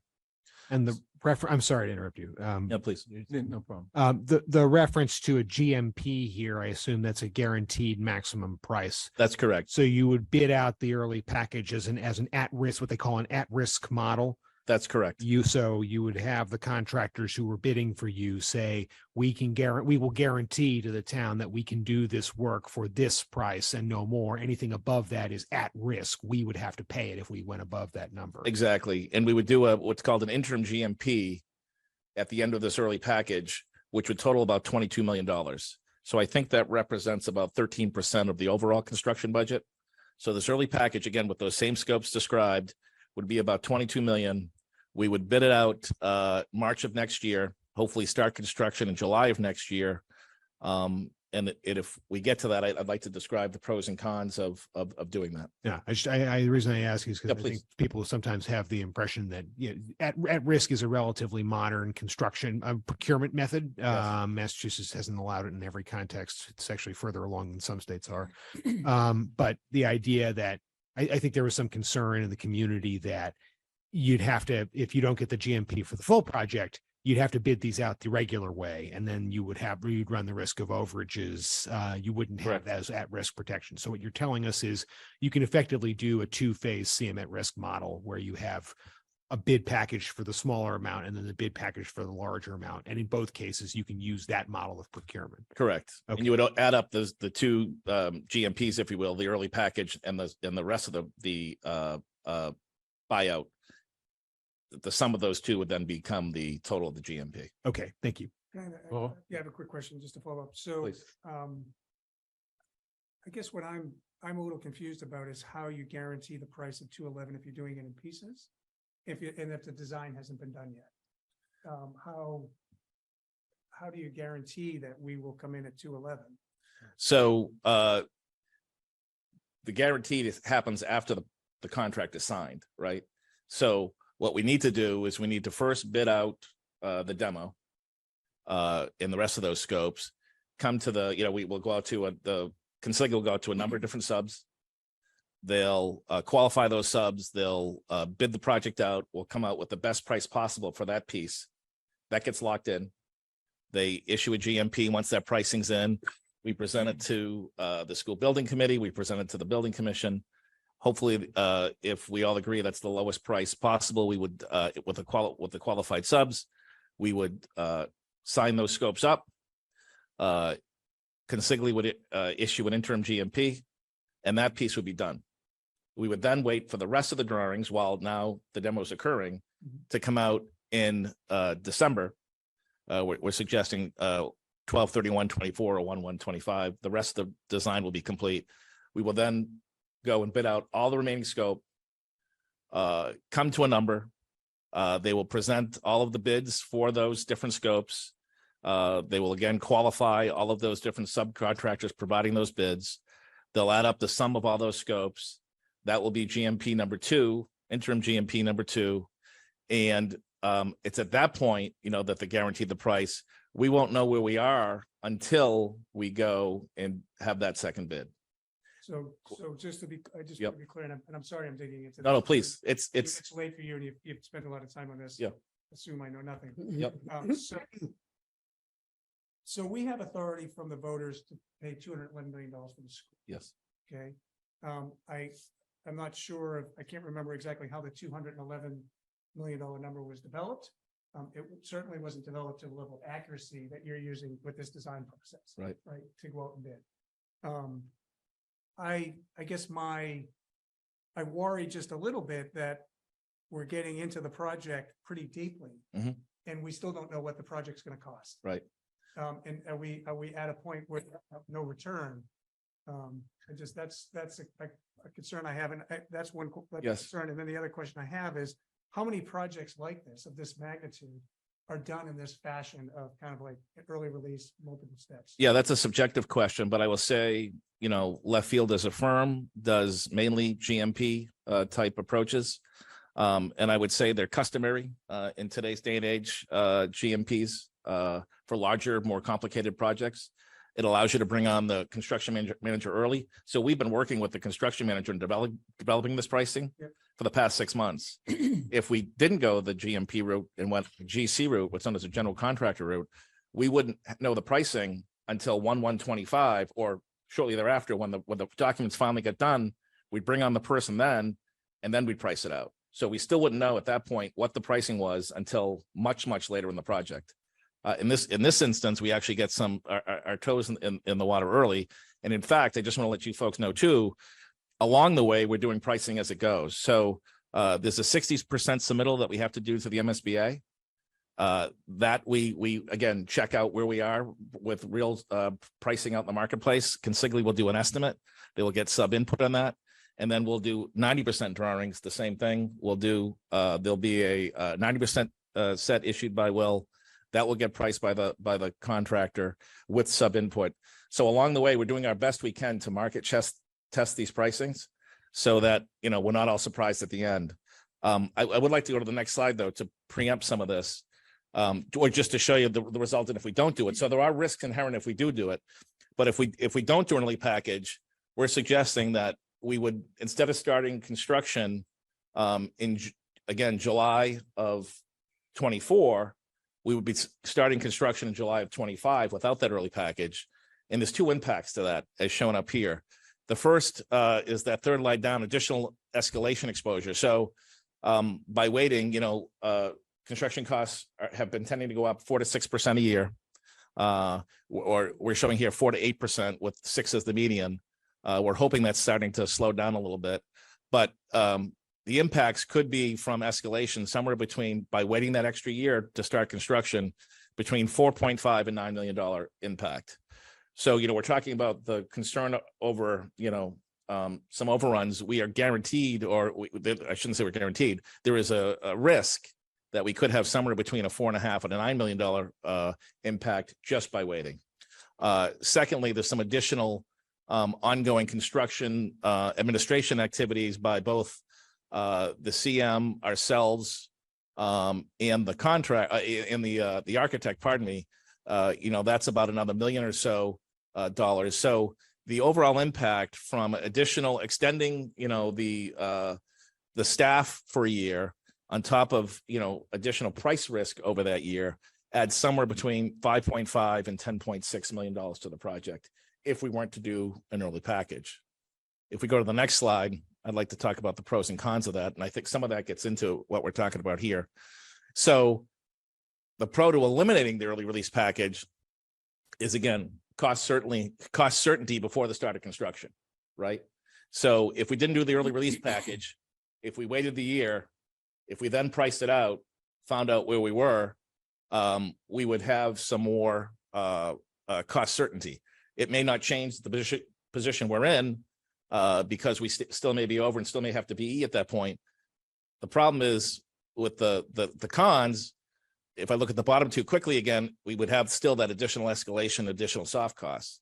In addition, so if we have that $5 to $10 million of additional costs by waiting, we would have to do, looking at that first con, an extensive E effort, value engineering effort, to offset those escalation increases. This project, to get to a successful vote, has already gone through, I believe, over $30 million of value engineering to date. To be able to take on another 5 or 10 million, I think would be very detrimental to the project. If we certainly upwards of the $10 million number, we would start to impact educational space. And then that second bullet under cons, by doing the demo first, we can understand the existing condition better and update the existing drawings. So doing the demo first actually helps inform the design moving forward. And then the third bullet, finally, again, if we don't do the early package, the project will finish a year later. So you're saying that, so the 1 year, I'm sorry. Go ahead. So you're saying that 1 year additional time is almost a guaranteed 5.5 to 10.6 million. Yeah, let me, I want to, if I could retract that word guarantee. Okay, well, I do want to say that there's a very real possibility of that exposure of 5 to 10 million from. Depends on the cost. Right? It's Yeah. 4 to 8%. Yep. And then if you don't have a guaranteed price into the project, I'm just, again, I focused on the 211 million. Yeah. How confident are we that we're going to get to 211 million? Can we get to 211 million? We've done one estimate now, right? So the 211.9 million was based on a schematic design set of drawings that MDS and Sasaki did. So we took that set of drawings, we priced it out, and we put an appropriate contingency on it. We've done some due diligence around the site to validate some of those assumptions we made to arrive at that 211.9. So we feel good about where the 211.9 is. As you may have seen, we're somewhat into design development. We're going to price the job after design development. We're going to price the job at 60%. We're going to price the job at 90%. And if we find there are overruns as we do look at those various sets of drawings to get to the 100%, we will draw back that design at that point. So it's an iterative process where we're always looking where we're at. Do we need to draw back or not? We will do that. But it's all in the instance, or all in the effort to get to a project where the scope and budget align. Okay, Miriam and Mike. I think Mike was first. The question. Yeah, thanks, Bernard. Jim, two questions. Were the original cost estimates developed using a set of assumptions that this is the process you'd use, or were they developed using some other premise? And back when we did indeed, quite a while back, when the select board said we were not prepared to go ahead with the approximately $250 million approach, we were told that costs were escalating very rapidly per month, certainly higher than 4 or 6% a year. And I appreciate that things have changed. And I'm not suggesting that what we got then was wrong. It was current. But what I am wondering is, what is your experience currently with prices going up, going down, going sideways? Yeah. So two good questions, Mike. Thanks. So the answer to the first question was that this approach using a early package GMP was included in the prior pricing. So the pricing that's included, the 211.9, that was part of the ST submittal, that was then part of the pricing package that the town voted on, included an approach that had an early package and a GMP in it. So the answer to the first question is yes, this is consistent. This approach is consistent with how it's priced. The second question as to where the market is, as I mentioned earlier, some of our representatives from Consigli are on the phone tonight. And Jody or Craig, if you can answer Mike's second question of where we are with escalation in the marketplace today. Is Greg still in?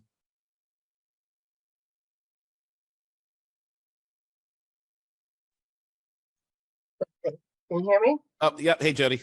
Hi, Thank you. Yeah, so Mike, going back to, the escalation from a couple years ago, right? We saw 15% for 2 years in a row. This year is trending down from an escalation standpoint in terms of we're not seeing that much, but it is still escalating. I think we'll see, potentially between 6 to 8 for this year. And I think next year, could be anywhere from 4 to 6. So it's not escalating at the rate it was for the past 2 years, but it is not de-escalating. Right. Now, I wasn't asking if prices were coming down. That would be extraordinary.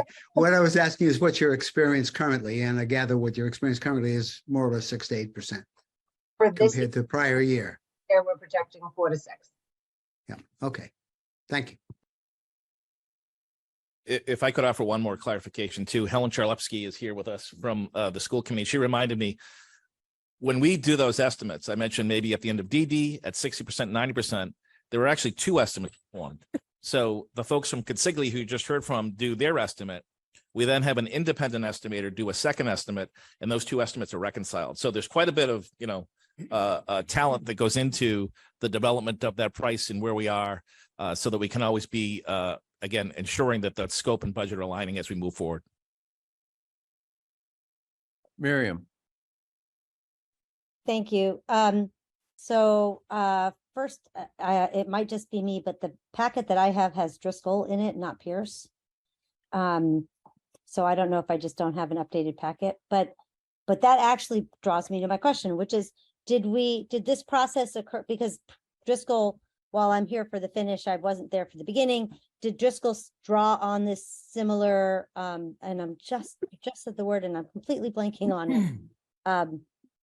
Pre-sale is not the word. Early release. Early Early release. Thank release. you. Welcome to menopause. The early release, was that a Mike? Yeah. Was that a process that we used for Driscoll at all? No, it wasn't. So we did have a GMP, but we bid out everything at the same time. I believe it was in the first quarter of 2020 or 21. Sorry, I don't know here sitting here, but it was a GMP, but there were no early release packages as part of it. In that case, right, there was no school to take down ahead of getting the building, ahead of starting the building. So in this case, it's partly because of logistics. Got it. Thank you. You're welcome. John. Thanks very much. Thanks very much to Jim Rogers and all who are presenting on this. And, you know, I think maybe we're still to hear from George Cole of the Building Commission.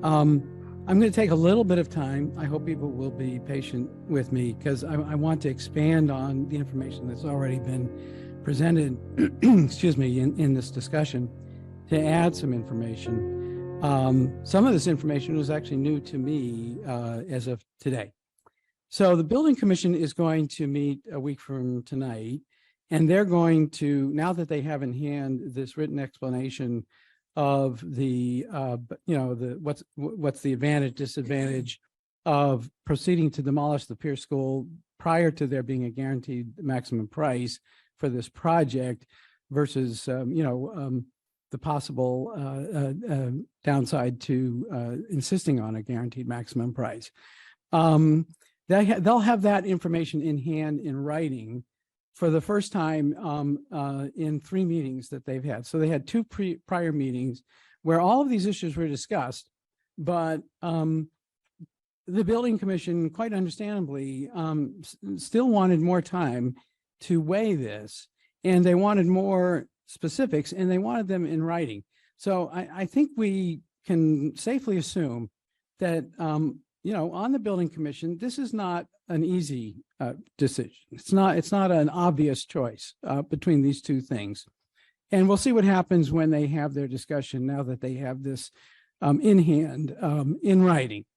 What happened today was that I began to think to myself, since I asked for this discussion tonight before the select board, because I was very concerned about this whole notion of going ahead with the demolition of the Pierce School without having a guaranteed maximum price for the school that would replace the Pierce School.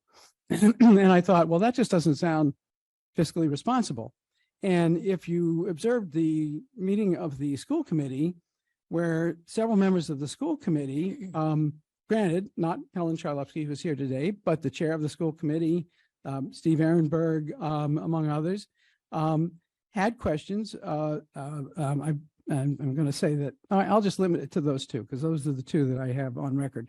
You know, and David Perlman, just to quote him, if he doesn't mind, he says, I'm a bit concerned about demolishing a building before we have bids. And Steve Ehrenberg says it's a risk, isn't it? And David Perlman says, if we don't have the building completed prior to demolition, how will we know if this project is going to come in within budget? So good questions on the school committee, obvious concerns on the Building Commission. We'll find out how they come out on this for sure next Tuesday. But then I started to think today, well, what really is the point of our having this discussion before the select board? Does the select board actually decide whether we should go ahead and demolish the Pierce School without having a maximum guaranteed price on the replacement Pierce School? Or are we just, you know, having this hearing and then we'll sit back and we'll wait for the Building Commission to either give the go ahead or not give the go ahead? Well, it turns out we are actually the deciding party in this. It is for us to decide. And how do we do that? We do that after there has been the Building Commission meeting by virtue of signing a contract, and we put our signatures to a contract. And without that contract, there isn't going to be this decision to demolish Pierce before there is a guaranteed maximum price on the replacement of Pierce. So we're going to get, if we decide, we're going to get a guaranteed maximum price before we demolish the existing Pierce. Why is that important? The analogy, you can pick your analogy, okay? You bought a piece of land and you want to build a house on it. And the contractor says, I'm happy to build that house after it's, after it's built, I'll tell you how much it's going to cost me to build it. But I can't give you a price on it. Nobody would do that. Is that what we're doing? I don't think that's what we're doing. Well, all right, then I said, you can say, then don't pick that analogy. Well, The- the no, the- assumption is that, there's an option for us Well- not to construct the school. Yeah, well, may I finish my presentation? Yeah. There is an option for us not to, well, I don't think under any scenario, we don't finish the school. If we go the guaranteed maximum price route, and we hold off on the demolition, at such point as we discover what the added price of the project, if there is going to be an added price to the project, is, we at least then have the option of buying some time. We still have a school that can educate these kids while we figure out how are we going to find the money and what changes are we going to make to the project, if we do make changes to the project, in order to deal with this extra cost that we weren't expecting to have to deal with. And, why do I know that it's, it's a worthy question to be asking? Because the building commission has been asking it, because the building commission has had experience with not getting a guaranteed maximum price in the high school project, and that didn't turn out so well. So on our most recent project, we didn't ask for a guaranteed maximum price, and it got us in trouble, and we ended up $30 million over what we thought the project would cost, and we hadn't had a guaranteed maximum price. And, the building commission members, or at least, one of them in particular, has said, once they find out late in the game that the maximum price was going to be $30 million more than was approved by the town, we were kind of stuck.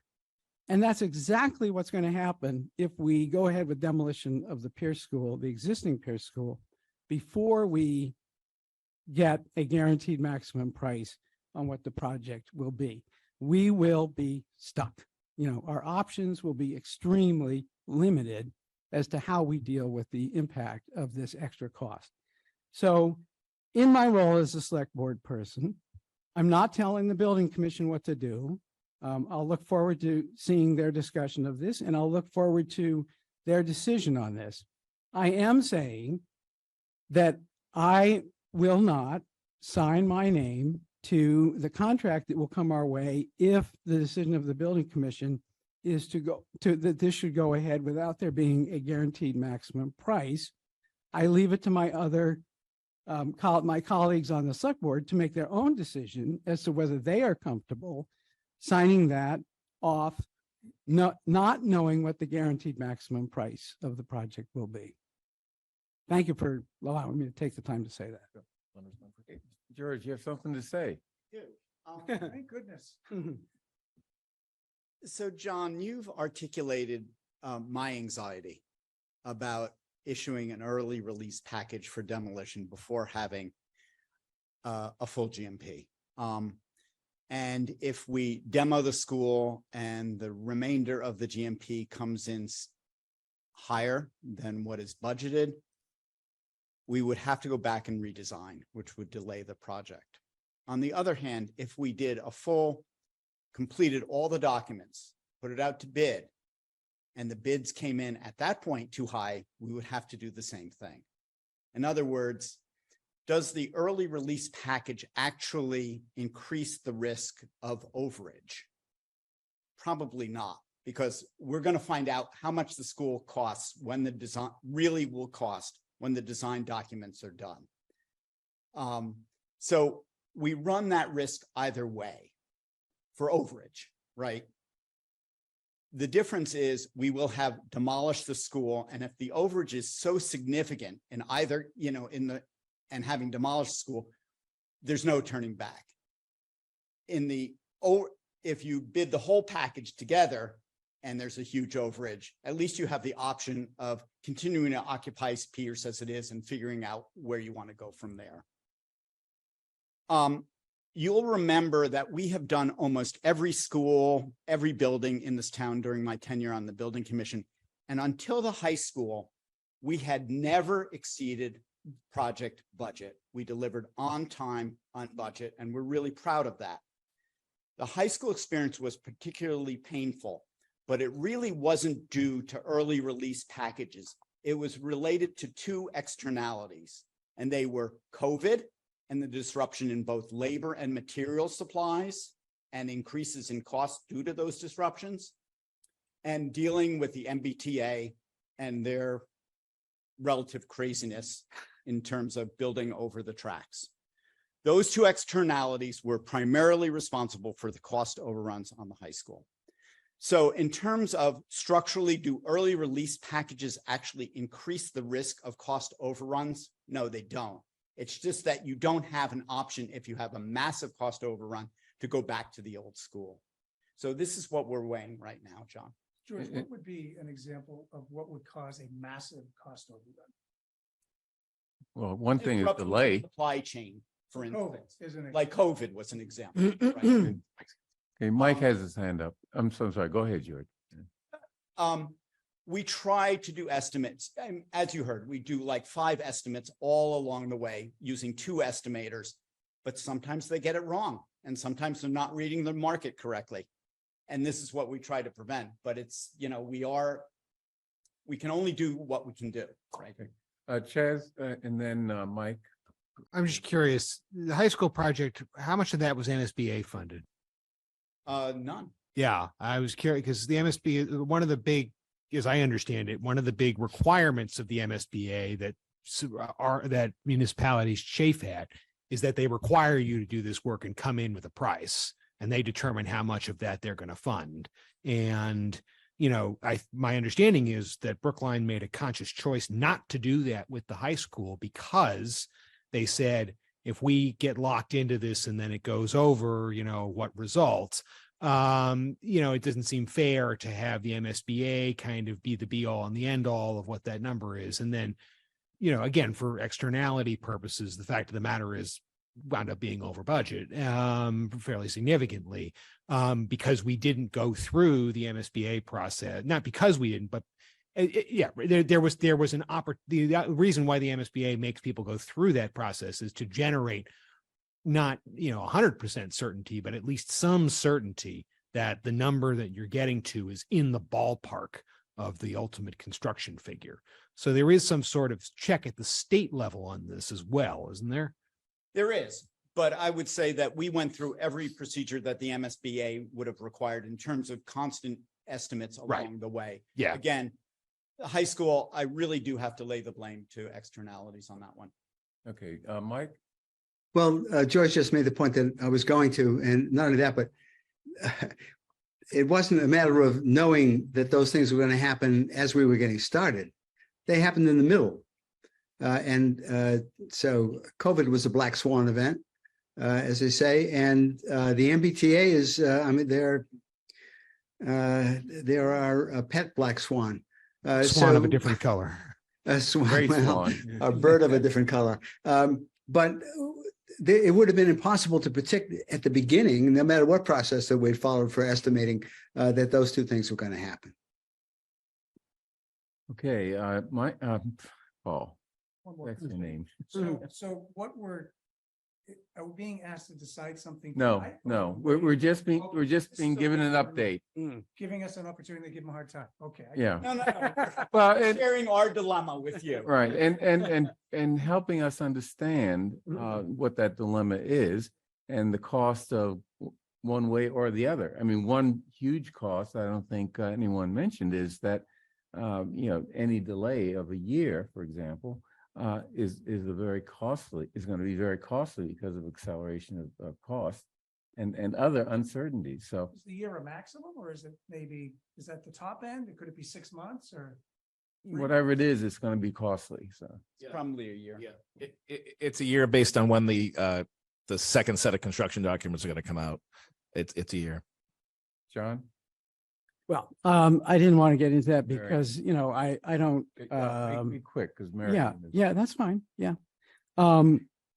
It's a year, in what you presented to us. I find that kind of mysterious because I was present for the most recent of the Pierce School Building Committee meetings, and most of the presentation was devoted to the plan to renovate, not demolish. Remember, people, there are two Pierce schools. There is that 1970s building, but then there's the historic Pierce School. The historic Pierce School, under no scenario, is going to be demolished. The historic Pierce School is a renovation, and the plans seem to be proceeding quite quickly as to what the renovated historic Pierce School will look like from the inside. So why, because you don't get the release from the guaranteed maximum price, would you sit back for a year and do nothing with the historic Pierce School? That doesn't add up for me. And other parts of the timeline that suddenly shift this whole project by a year because we're asking for delivery of a guaranteed maximum price, which I don't think is going to take a year to accomplish. I don't think it took a year to accomplish in the original timelines that were presented to us. So that's just a comment on that. It's just, it takes the architect a year to complete the design package from which the GMP is developed. That's the year. And if you start the demo, if that design work is being done at the same time they're doing the demolition and site prep, there's the overlap. That's the year you save. Okay. Miriam? Yes, thank you. So I want to bring up two issues, and one of them is a little bit off of what you were saying, Bernard, which is this decision doesn't happen in a vacuum, in the sense that we don't just put it off a year and the costs go up because construction costs go up. There are other costs associated with putting it off a year. So I think we need to consider that. And I think the biggest cost is the impact on the communities, right? To me, this is a pressing need to redevelop this school, to rebuild this school. It is a absolutely 100% insufficient learning space. And so I take into consideration what I'm hearing, and I am hearing from families in the Pierce School District, is they don't want to put it off a year if we don't have to. And I think that should be put on the scales in the risk benefit calculation that we are doing as a select board. So I just wanted to get that in there. Before Chaz, let me just say that if I'm correct, the year starts because we either start demolition in July of 24, or we start demolition in July of 25, right? So I mean, if we have to wait a year before we start the process, and that's where the cost starts to accelerate. I'm sorry, Charles. Oh, no, it's okay. Quick question. You talk about here in the issue about certainty with the early release and demolition. What do you currently expect to find when you demolish the building? And how does that right?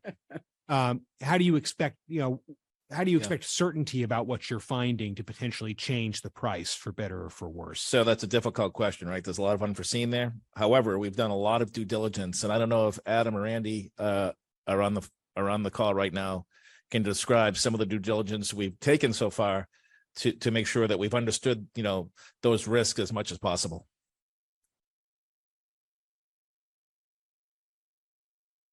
Here's Adam. Go ahead, Adam. You're on mute, Adam. Okay, sorry. Hello, everybody. My name is Adam Keene. I'm with Left Field. So I could talk a little. There are some things that we No, we have done some due diligence over this past summer.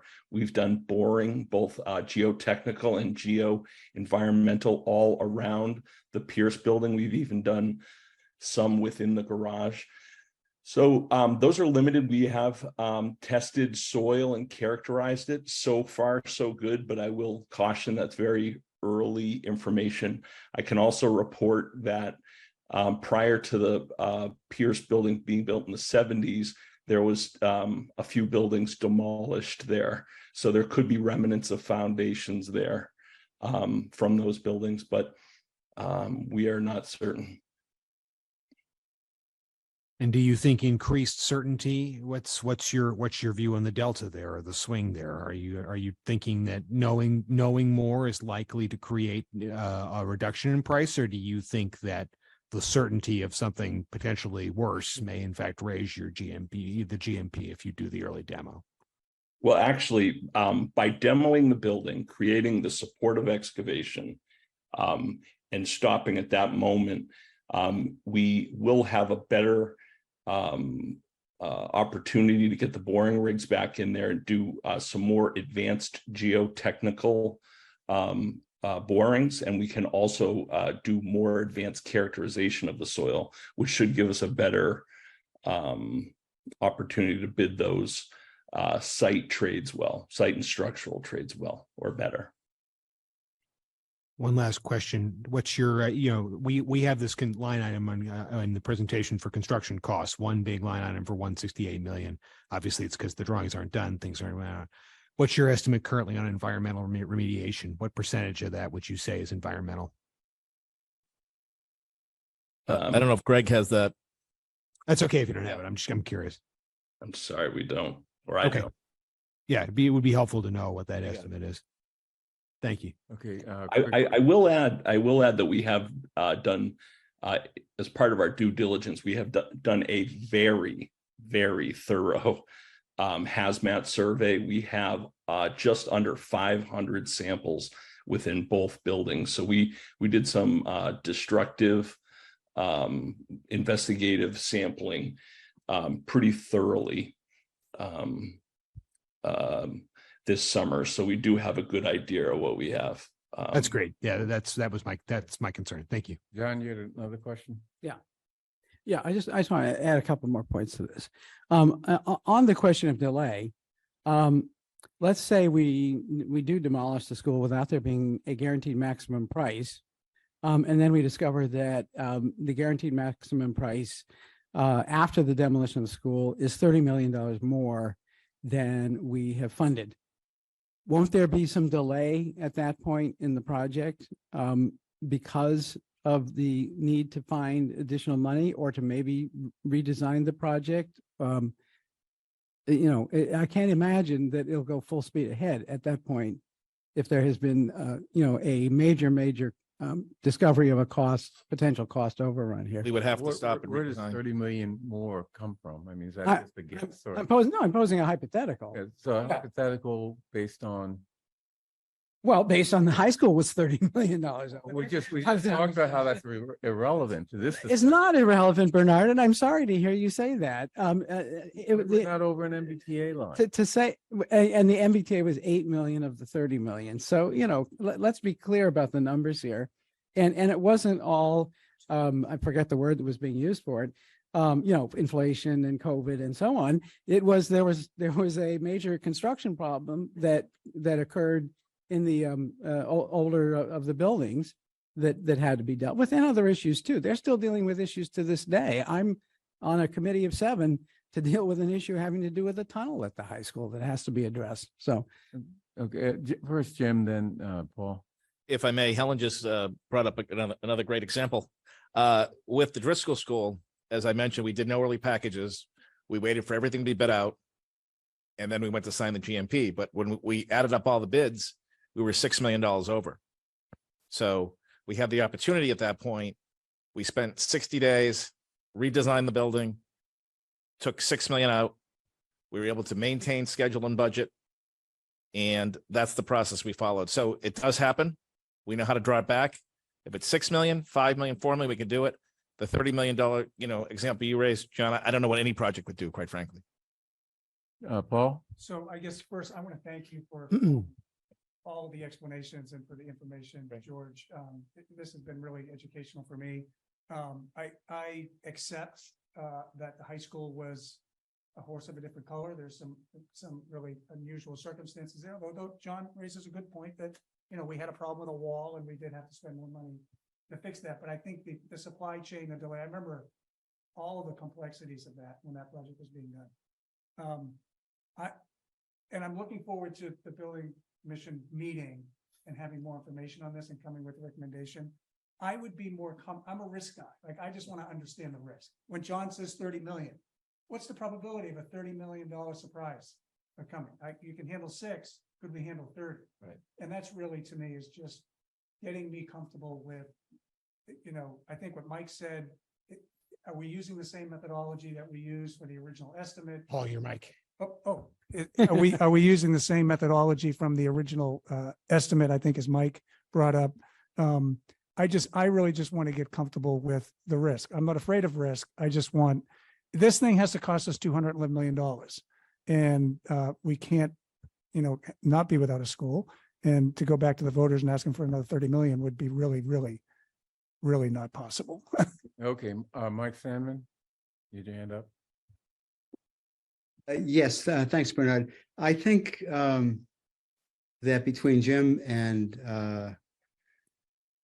the whole discussion, George's comments in particular, recognizing that there is a risk, and we either take it or we don't, and the potential advantage of taking the risk is somewhere in the vicinity of a $8 or $9 million savings over not taking it. And the downside is a potential overrun of some unknown number. $30 million is a very large overrun. But I think we've kind of wrung this out. And with all due respect, I think it's time to conclude the discussion, because I don't know that we're going to make any progress in persuading anybody among the people, those people who are very doubtful about taking the risk. It's a judgment. So I would suggest that we wrap this up. Sounds good to me. Yeah, sounds, well, that's 2 votes, and my vote is majority. To wrap it up. To wrap it up. Thank you. Thank you. Appreciate it. Yes, thank you. Okay, the final item on our agenda is appointments to the Solid Waste Advisory. Is it committee or? Oh, I didn't know. Yeah. It was commission. Okay, so I'd like to move approval of appointing Jerry Lambert for a term expiring on August 2027. That's a new appointee, correct, Devin? Yes. Why don't we just start with her? All in favor, please indicate by saying aye. John? Aye. Miriam? Aye. Michael? Aye. Paul? Aye. And chair votes aye. Next, we're approving the following reappointments. Clint Richmond, John Dempsey, and Susan Rittling. I think we all know them and their work for 3-year terms expiring in 2026. All in favor, please indicate by saying aye. John Van Scoyac. Aye. Marian Ashkenazi. Aye. Mike Salmon. Aye. Paul Warren. Aye. And chair votes aye. And that concludes the work of the select board on this August evening. 3rd, 2023. We are not meeting next week. We'll see you the week after. Oh, I should have mentioned that in the update. Yeah. Short week. It's one of our short weeks. I can go pay bills.